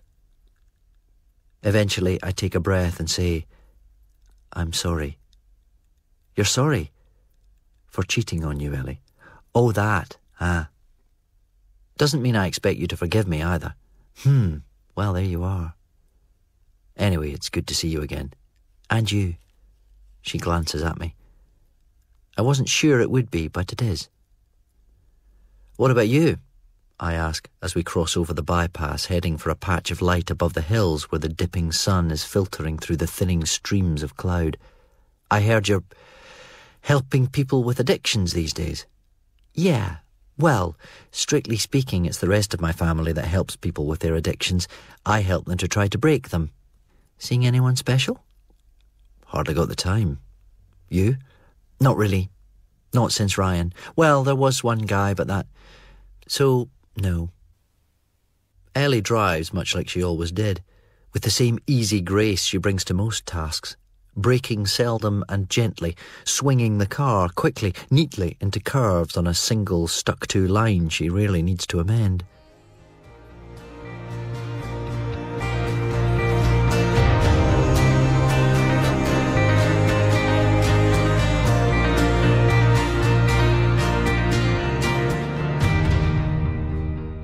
Seven or so years ago, Ellie and I drove down the coast to Pivy on a whim at the end of the season. On the beach, we found a thick length of rope, just 3 metres long but as thick as my arm, sturdy enough it looked to moor supertankers with. She and I made jokes about enormous plugs, about giant bits of soap. The wind whipped the water, uncombing my hair and sending hers flying. On the way back, we were in a long queue of traffic, stopped at some temporary traffic lights on the main road back north, when Ellie said, "We should get away somewhere." She looked at me. "You and me, Stuart. When we both finished our courses, if we're going to stay together, will we stay together, do you think?" "Eh? Of course we will. We'll be together forever. That's the general idea, isn't it? You and me, together?" "Yes. Until we're old." "Only until we're old? Like we should split up when we're 60 or 90 or something?" She smiled. "Forever." So I'm sitting in Ellie's Mini as we potter along behind an in-no-hurry Kia, remembering that day 7 years ago, and how low I felt then for some reason.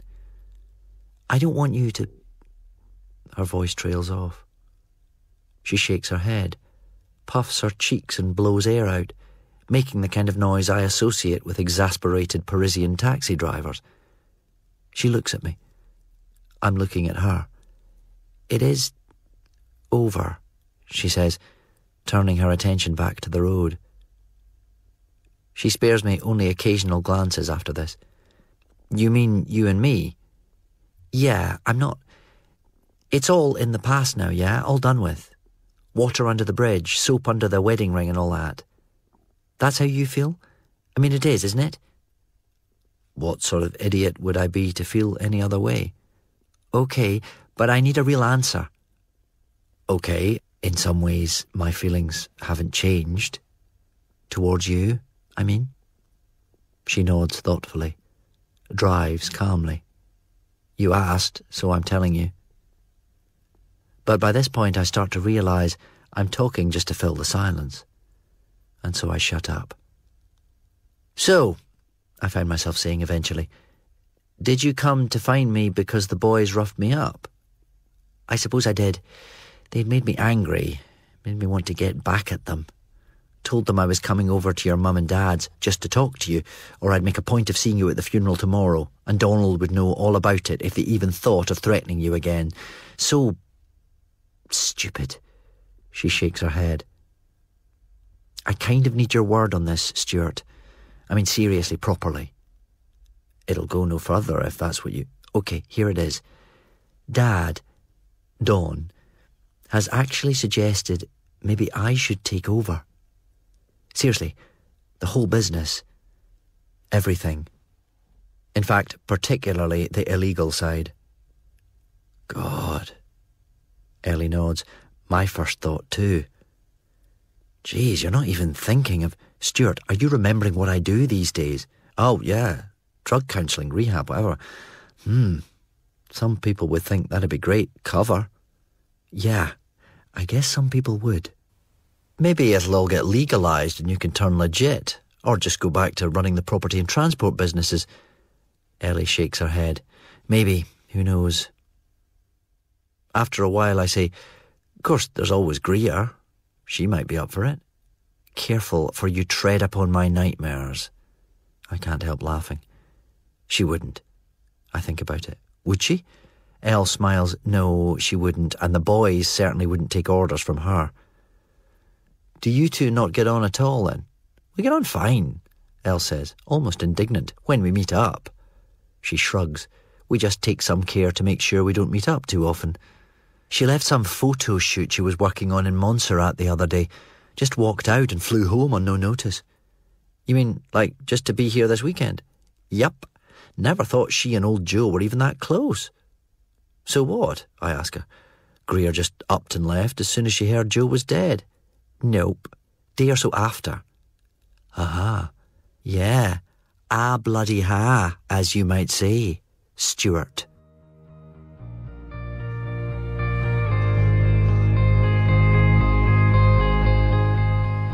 Stonemouth was read by David Tennant. It was a heavy entertainment production for BBC Radio 4.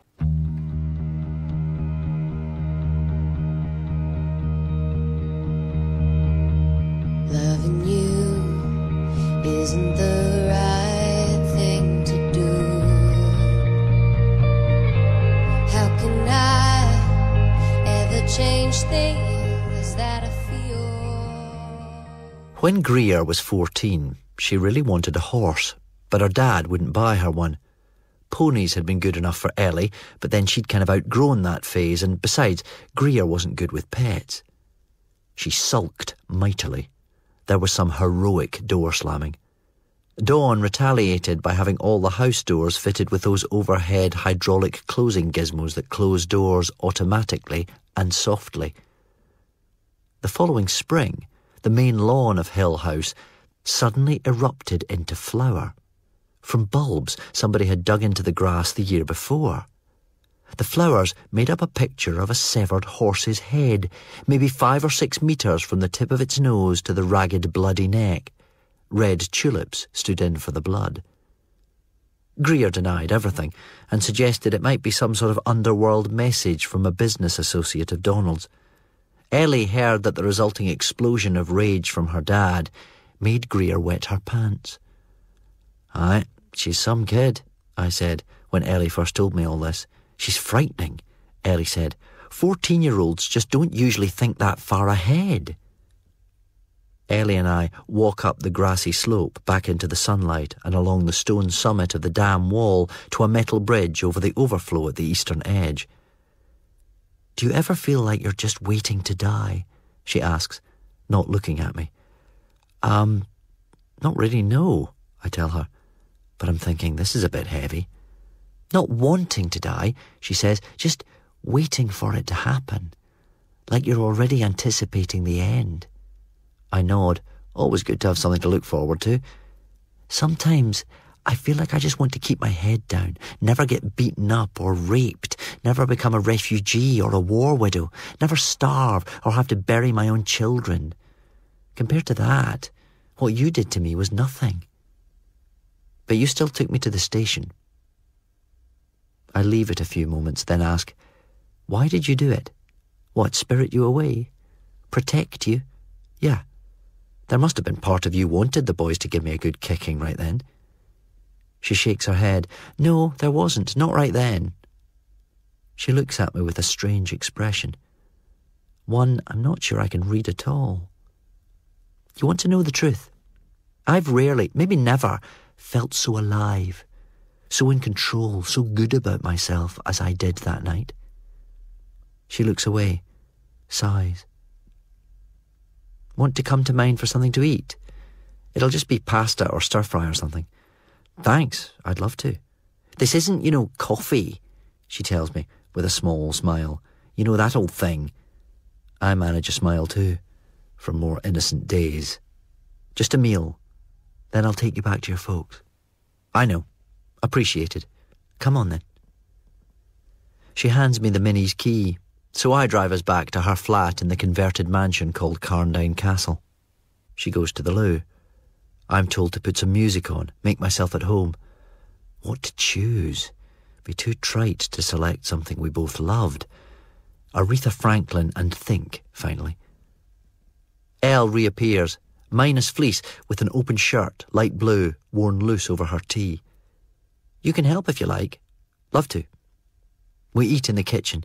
just nattering about old times and old friends, laughing now and again as the monstrous shadow of the building is thrown longer and longer across the sheep-dotted parkland to the southeast. "I better take you back," she says, after some very good espresso from a neat little machine. "Yeah, thanks for all this." She shrugs. "Sorry, there's no invitation to stay." "You would if I did, though, wouldn't you?" "What, invite me to stay the night?" "Mm-hmm. Course I would.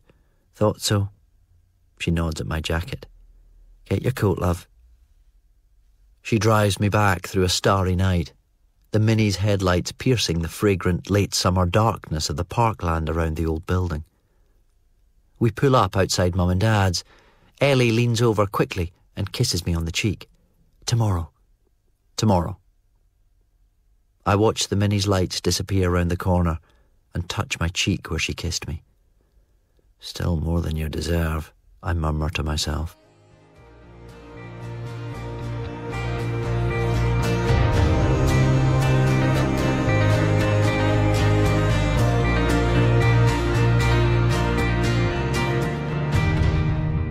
Monday.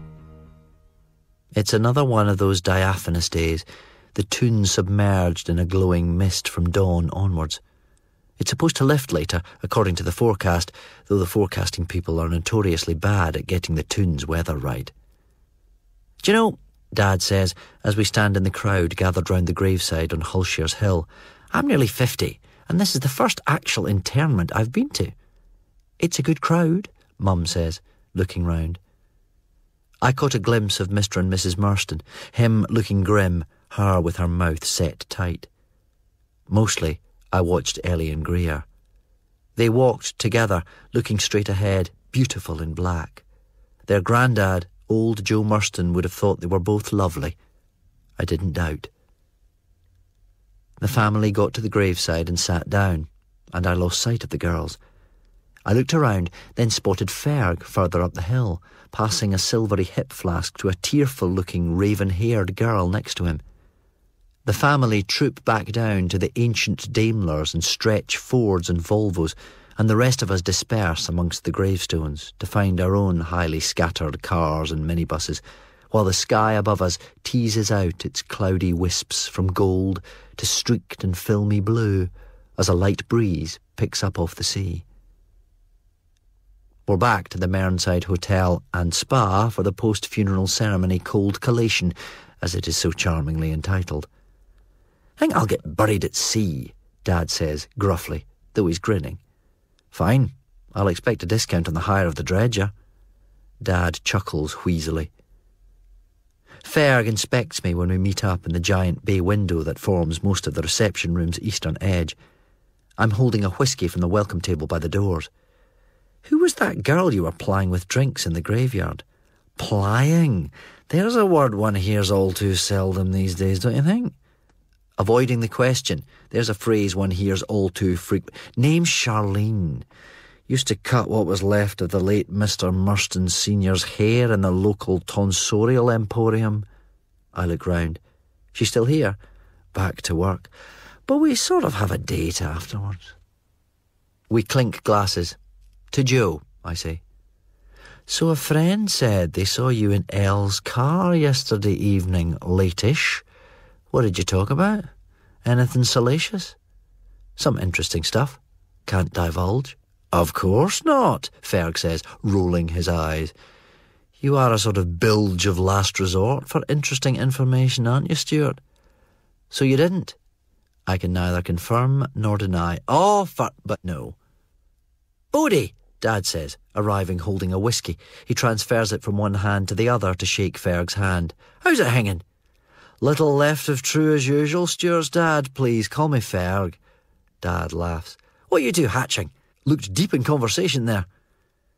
"Ferg is far too shallow to have a deep conversation with," I tell him. "Your son hits the nail on the cuticle as ever. I'm only deep on the surface. Inside, I'm shallow to the core." "OK, I'll be over at Mike and Sue's table. See you, Bodie," he calls as he turns away. "Cheers, Mr. G," Ferg says, then swivels back to me. "So, how do things stand between you and Ellie?" "They stand erect, Ferg." "Actually, they don't. They more recline.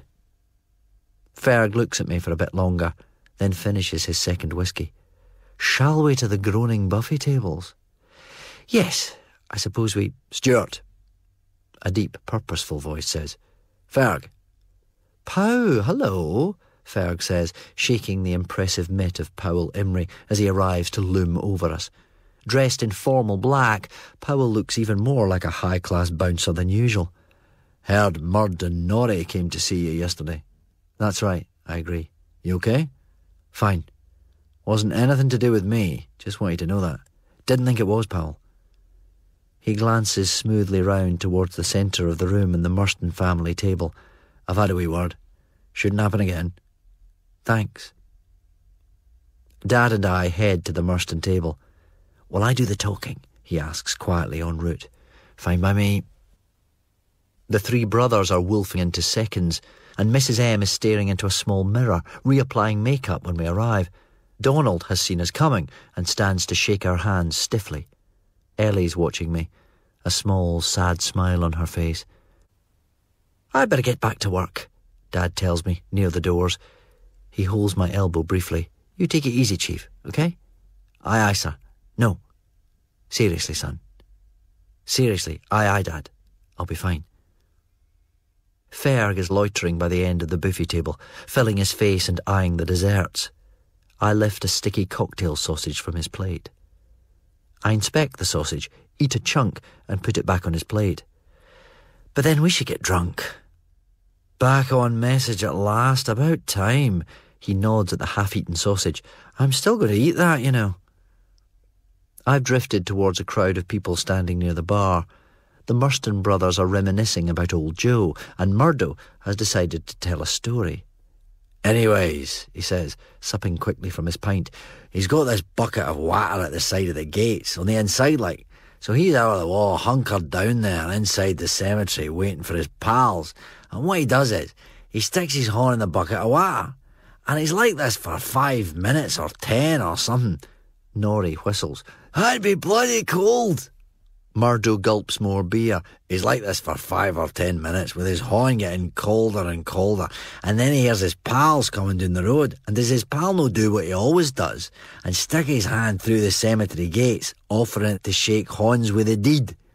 So Joe takes his horn, which is like totally freezing now, and he grabs the hand of his pal and gets it really tight and gives it a good hard shake. And of course there's no lights on the road then or anything, and he can't be seen because he's in the shadows anyway and still behind the wall. Well, of course, his pal screams like a lassie and lamps off down the road, screaming blue murder and pushing his brakes. We're all laughing, forming a ring of hilarity around Murdo, whose big, beaming, ruddy face is grinning wildly. Oh, Stuart, Murdo calls out. You knew Joe a bit, did you know? Aye, nice old guy. Must have taught you a thing or two, aye. Can't he get everything from a university education, you know? I'm on the spot here.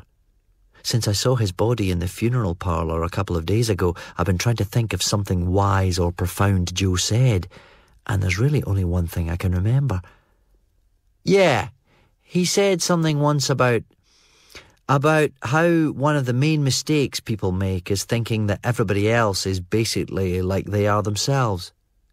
All right, Murd says. Joe really did say something like this, and even at the time I thought it might be one of the more useful bits of geezer lore he'd offered up. What was that story about them in that cesspit at the farm that time? Norrie says, and I'm able to slip away as people refocus on the three brothers again.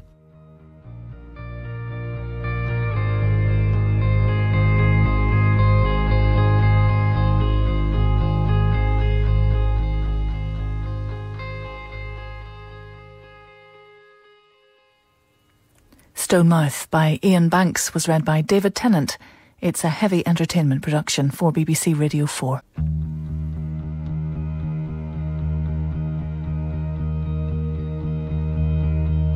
Loving you isn't the right thing to do.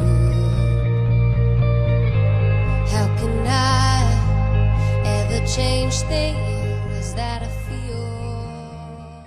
Stuart, Angelica says. I'm back at the buffet tables, looking at the puddings and trying to decide if I'm remotely hungry or just being greedy. We're going, she tells me, putting one hand on my forearm. But there's a few people been invited back to the house later. Feel free, okay? She dives in with a small cheek kiss, turns and goes. I'm at the bar, getting a pint for myself, plus one for Ferg and a large whiskey too. Stuart, Ellie says, slipping in beside me at the bar. We wind our way through the press round the bar, heading for Ferg, back in prime position in the centre of the giant bay window. I hand him his pint. Ellie presents his whiskey. Thank you, Stuart. And Ellie. And how are you, Ferg? Ellie asks. Oh, radiant. There's some very so-whatish chat for a couple of minutes. Then Ellie says she'd better be going, a mum to drop at the house. You be here later, she says as she passes. Yup. There's something I want to do before I get too pissed and before Ellie gets back. I go up to the 4th floor, prepared to be as brazen as you like regarding the dispensation of nods, hellos and so on, but there's nobody to be seen. So I stand there, looking up at the top of the middle cubicle's door and holding the phone up and out and then closer to and further in, trying to get everything aligned. There's no problem with the photos taken from under the sinks, from beneath the curtain. Any kid could have taken them. So could any adult prepared to stoop so low.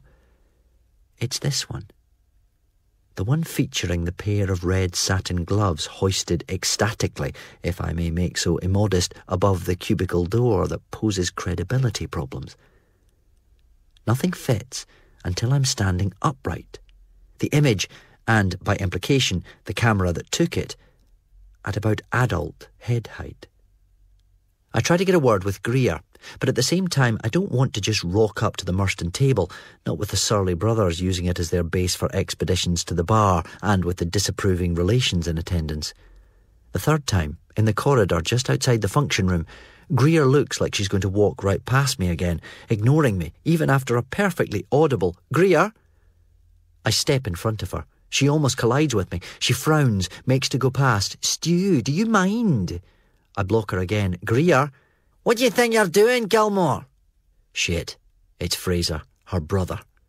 Right behind me, hand on my shoulder. This arsehole giving you grief? Don't, Greer says. I can look after myself. No, it'd be a pleasure. Greer takes his arm, starts to pull him away. Let's get back to the table. What if I don't want to? Come on, Fraser, see me back, she says. Slightly shaken, I return to the room. I sit down and say hi to a whole table of people I vaguely recall from school. One of the girls, the cute one with short black hair, is trying to tell me about something that wasn't her fault, but all I can think about is Fraser's threatening behaviour. I head for the bar. All the local worthies, all the important people in town, are either still here or on their way out or not long departed. Oh, just look at you all. Self-satisfied but still desperate to get on, do better, compete, make more. And it's okay, because this is the way everybody is. This is what everyone does. So there's nothing to be gained by being any different. Was it like being returned to the scene of the crime, eh? A slightly slurred voice asks. I turn towards the voice, and it's Donald Murston, Ellie's dad. Mr. M, I say, nodding to him. He swings an arm, sort of slaps me medium weight on the upper arm in what is probably meant to be a bluff, manly sort of way. Nah, it's all right. Just thought it might be funny for you, being back here after that night, you know. Well, it is, I admit. Good job we didn't catch you that night, eh? Ellie, returned, wears smart but casual black jeans, lilac blouse and dark jacket. She walks straight up to us. Dad, Stuart, you two okay? She asks, looking and sounding tense. Fine, but all good, aye, Don says. You're not running Stuart out of town again, are you, Dad? No, well, he's off tomorrow, that right, aye? Aye, I say, back down the road tomorrow. And anyway, Don says, still looking at me, we weren't trying to run him out of town the last time. I think his eyes narrow a wee bit. We were trying, Donald says slowly, to get our hands on him. I told Donald I'd apologise to you, I tell Ellie. My mouth is getting dry. Yes? Ellie looks from me to her dad, and he did. Ah, well, but that doesn't make everything all right, does it? Stuart tells me he still has feelings for me. Ellie's gaze swivels in my direction, while Dawn just stares at my nose. Isn't that right, Stuart? I take a moment before answering. Yes, that's what I said. It's true. I also said I didn't expect anything. Aye, that's funny. I still have feelings for Stuart too. I'll bet the boys still have feelings as well. Ellie takes her dad's upper arm in one hand and mine in the other, holding us like a ref before a boxing match. Dawn glares at me. Will you both just stop? Ellie says gently. She squeezes my arm a little, probably his too. This is about me, hello? And I'm still thinking, and we'll talk about this sensibly, I hope, when I've decided how I feel. That okay, Dad? Dawn looks thoughtful. Maybe, he concedes. Stuart? Wish I knew what this was meant to accomplish, I confess. Clearing the air, Ellie says to both me and Dawn. She looks at me. Okay? Okay, I say. She looks back at Dawn. Okay? Aye, okay. Ellie and I walk out of the hotel and down into the gardens. Ellie gives a small laugh, nods to one side and says, I had my own little micro-fling here, an hour or two before you and Angelica got jiggy. I look at her, eyebrows raised.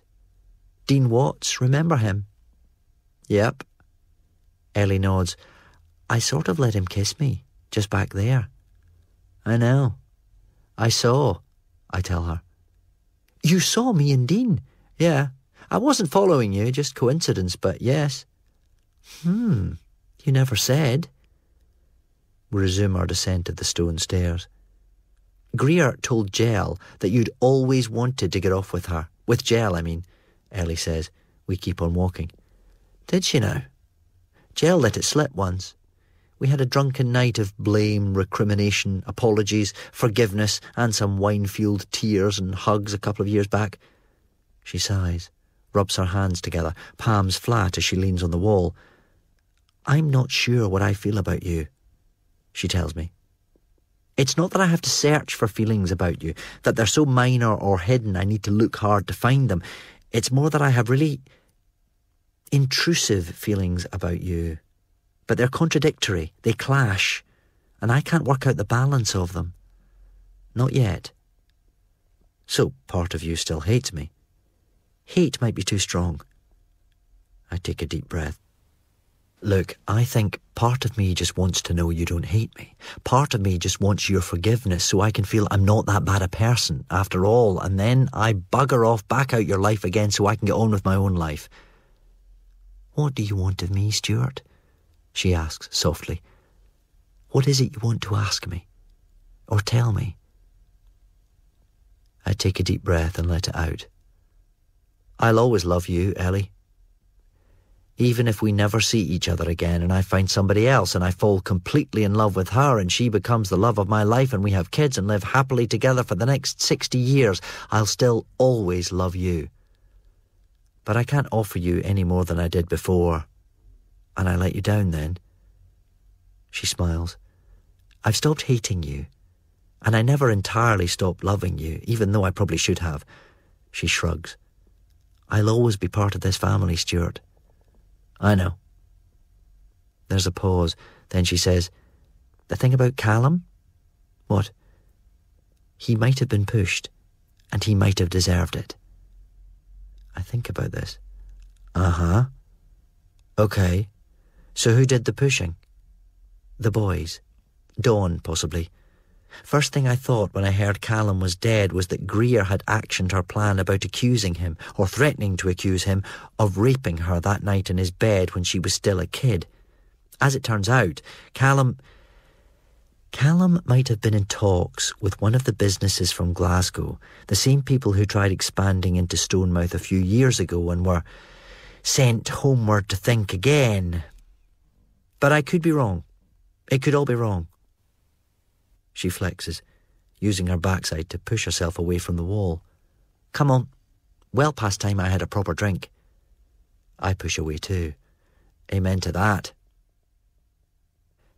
Ellie and I walk back into the half-emptied room where people are still talking, milling, eating and drinking, but the table where the cute girl was sitting has been abandoned, and I can't see her or her friends anywhere.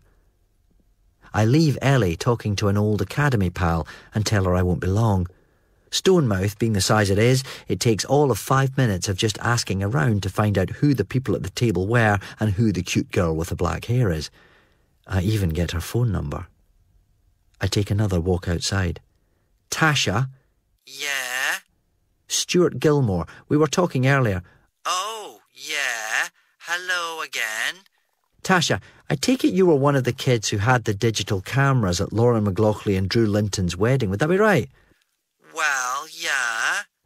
You were saying something about how it wasn't your fault. It wasn't your fair hands that took those photos, you know? Yeah, that. You said somebody put you up to it. That was Greer, wasn't it? You gave the camera to Greer, is that right? Gotta go now, bye. Uh-huh, I say quietly to an unresponsive phone. I rejoin Ellie at the bar. She appears to have Ferg in tow, which is just as well as he's listing. Gilmore, he says, eyes widening when he sees me. You'll do. This demented harridan refuses to escort me off the premises for the purposes of smoking. Ferg's practically asleep when we arrive at Mike Mack's place. Jell greets us, all happy, smiling, pleased to see us. A while later, I'm feeling a little dozy here in the humid, sunny warmth of the pool area. Ellie is doing double lengths underwater now, hyperventilating at the shallow end of the pool and then slipping under the surface. Jell comes and sits down on the lounger next to me, holding a glass of something pale and bubbly. And how are you and Ellie? She asks. I shake my head. Not entirely sure. She taps my forearm twice as she rises. Best of luck. She goes off to talk to Felpy and a couple of the others. I look after her for a moment, then turn back to watch Ellie. She's back under the water again, flowing along just above the glistening surface of the tiles on the pool bottom, like something more liquid than the water itself.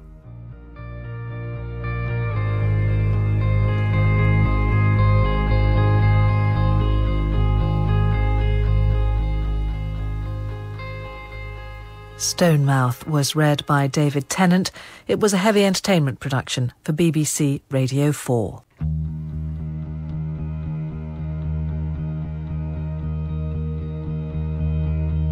Loving you isn't the right thing to do. How can I ever change things that I feel? A bunch of us head down to the beach, over the red sandstone wall at the bottom of the Macavets' garden. There's Ellie and me, Felpy, an awakened, groggy and still slightly grumpy Ferg, and Jell and Ryan. With you shortly, I tell Ellie, then drop back from the rest as they walk along. When I'm far enough back, I take out my phone and call Greer. Greer, it's Stuart. Yeah, what? You got a moment? Okay, but tell me now, am I going to enjoy this? Probably not. Say your piece, Stu. Did you set it all up? Set what all up? 5 years ago. The kids and cameras idea. Telling Jell I was her biggest fan, taking a camera off one of the children and making sure you got the right shot of me and Jell. Why would I do all that? Jealousy, maybe? Jealousy? Are you serious? OK, forget the motivations. Just tell me, is it true? Did you set up the thing with the cameras? No, and don't be ridiculous. Getting caught with your pants down in a toilet stall by a little kid too inglorious for you has to be a conspiracy, yeah? Grow up, Stu. The phone goes dead. There's a bit on the beach that's just right for a swim, Ellie says.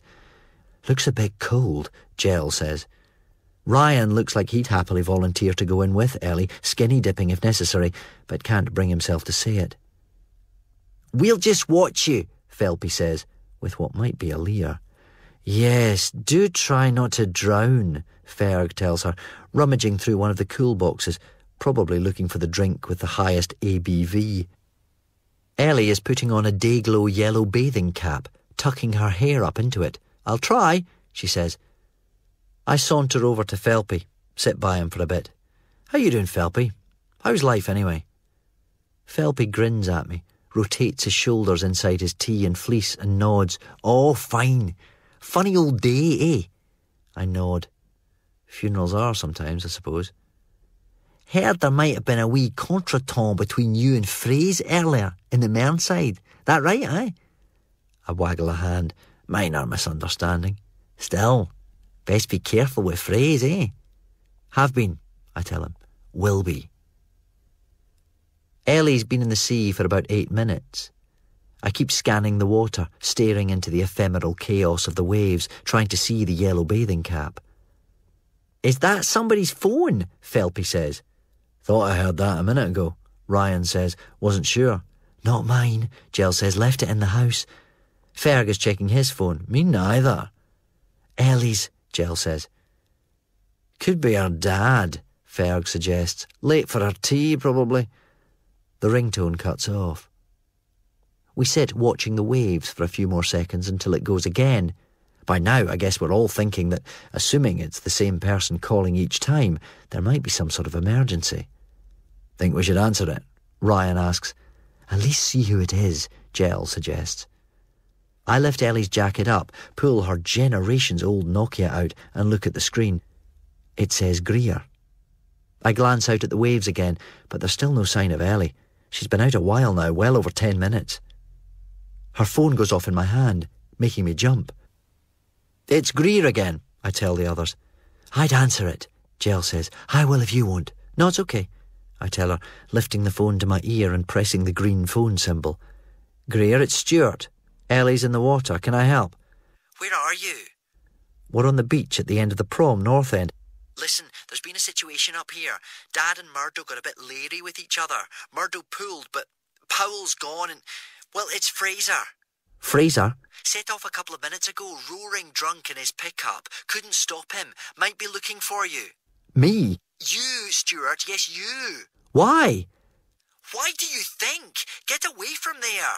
Can't. Ellie's in swimming. What? So? Get away. Oh, Jesus, Jesus, Jesus. Okay, he might be carrying. Jesus, I'm phoning the police. It's like she can't believe it herself. Then the phone clicks off. We might need to, I start saying to the others, just as Felpy says, uh-oh. I follow his gaze in time to see a big black American pickup smack into the metal bollards guarding the top of the slipway. That's Fraser Murston's wagon. I've got Ellie's phone dialing 999. We're all standing up by now. I glance round to see if Ellie's visible yet. No sign. What was all that about? Jill asks me. Fraser's looking for us, I tell her. Well, me. What service do you require? Says an operator's voice from Ellie's phone. Police, I tell the guy calmly. Shit, Felpy says. Is that a shooter he's got? Oh my God, Jill almost screams. Stonemouth, I say, talking over the emergency services operator. There's a guy with a gun, a handgun, threatening people on the beach at Stonemouth, north end of the promenade. Gilmore! Gilmore, you bastard! Fraser yells, his voice made faint by the wind and waves. He looks wild, hair messed, blood about his mouth and smeared across one cheek, his face ruddy. He's carrying the gun down at his thigh, big-looking thing, flat. All right, Fraze, I hear Felpy say, trying to sound calm. Bugger off, Fraser yells, only 6 or 7 metres away now. You keep the hell out of this, Felpy. I could still run. I can't, I'm not going to, but maybe I should. Too late now, anyway. It's all too late. This madman's going to kill me. Fraser's maybe 5 metres away. He brings the gun up, pointing at me. Ellie is running towards us through the last shallows of the surf like she thinks she's the cavalry. Fraser, she yells, though I can hardly hear. We should have hunted you down 5 years ago, Fraser is saying quite quietly now, when something bounces off his head. It's a mobile phone, as thrown by Ferg, who starts towards Fraser. The noise of the shot is quite flat. Ferg folds, clutching at his right side, then pitches forward onto his knees. Fraser points the gun back at my head. I can hear Ellie somewhere behind me shouting. The gun fires again, and the shot tears the air over my head. Ellie's screaming behind me, closer now, and Felpy is moving, throwing himself at Fraser, who turns and shoots him. Right in the head. I don't know why I do a rugby tackle. I've never even played rugby, but I throw myself at Fraser's knees. There's a blur of movement and a terrific whack on the side of my head, and suddenly Fraser's whipping backwards with a cracking sound, and he's gone limp. Ellie is standing nearby, holding the gun and the spare clip. She throws the clip north, the gun south. The empty weapon bounces and somersaults along the sand. I can hear sirens now. I sit on Fraser's chest. He grunts, tries to fend me off, arms flailing weakly. His nose looks broken, and blood is flowing and spitting from his mouth. "Kicked him too hard," Ellie mutters.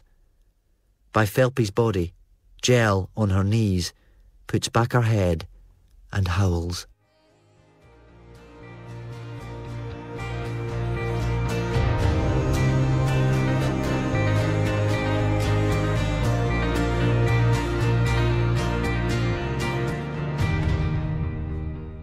Tuesday morning, a week later. Ellie drives me to the station. Felpy was dead almost before he hit the sand.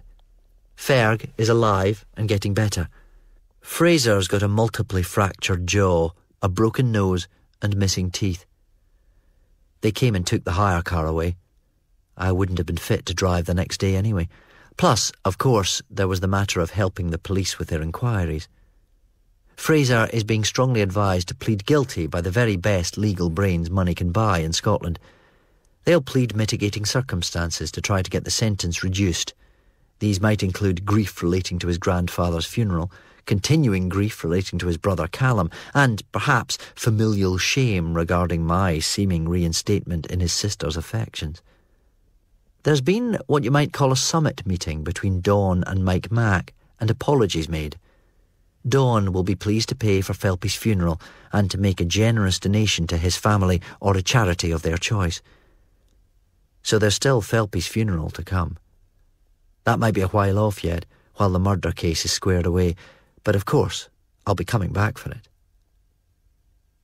I spent one night in hospital, being observed, though the concussion seemed about as mild as it was possible to get. I saw Ellie every day. We ended up sleeping together, but only sleeping because she just needed to be held, nothing else. The next night, she said it might be the same, but then it wasn't. "What now?" she asked me as we lay together in her bed. "For us," I said. "Yeah, for us." "What do you want?" "What do you want?" "I want you and me to be together." "Married?" "Not married, unless that really matters to you." "It doesn't." "Okay, me neither. But back together. And be your love. And be my love. Forever." Where would we live? Anywhere. London, if you like. London wouldn't be my first choice. "Well, I'm probably going to resign." "Really?" "Yeah, really. I'm ashamed how easily I gave up the idea of being a struggling artist for the idea of having a proper job. I might become an eco-warrior or something. Or I could just do something else that was actually worthwhile. What? I don't know. Whatever we do, we'll be okay. We'll always survive. We stay together. Sleep together each night. Then it's the night before I have to head south. Then it's that morning. And then she drives me to the station. I choose my spot on the stretch where the first-class carriages will stop, put my bag down. "Well," she says, standing, looking sort of compressed. "Still hate goodbyes?" "Doesn't everybody?" "I suppose." "I'll just go. That okay?" "Yeah, I suppose." Finally, like useless teenagers, we manage a hug and a slightly rushed kiss. She squeezes me on the arms with both hands, then turns and walks away. That was a shit goodbye. We can do better than that. I lift up my bag, shoulder it again, and start up the platform after her. The train appears, coming round the tree-lined curve a couple of 100 metres away to the north, banked, slow, segmented, insectile. She looks back, sees me, smiles and holds both hands out. I put my bag down again and take them. "Yes, what?" she says. "A proper kiss." "Yeah, that one didn't really take, did it?" We kiss properly, slowly and deeply. "You and me. Let's give it a go, okay?" "Very okay." We kiss again as the train pulls, screeching and squealing to a stop. "Still need to be convinced?" "I guess." "I'll do my best." "Please do." "See you very soon," I tell her. "Good." A few minutes later, the train crosses the Stoon on the old grey granite bridge. From here, though you're just 10 metres or so above the river, right where it starts to widen for the basin and the estuary, there's a wide, clear, open view between the remnants of the tree-bare water meadows, the marshes and the salt flats towards the docks and the harbour. Past those is the town itself, with its grey-brown clutter of buildings, spires and towers, edged by the bright flat plain of water with its tarnish marks of cloud shadows and ruffled fields of wind shear, and beyond that, the road bridge, rising grey and tall and shimmering in the east, astride a silver glimpse of sea.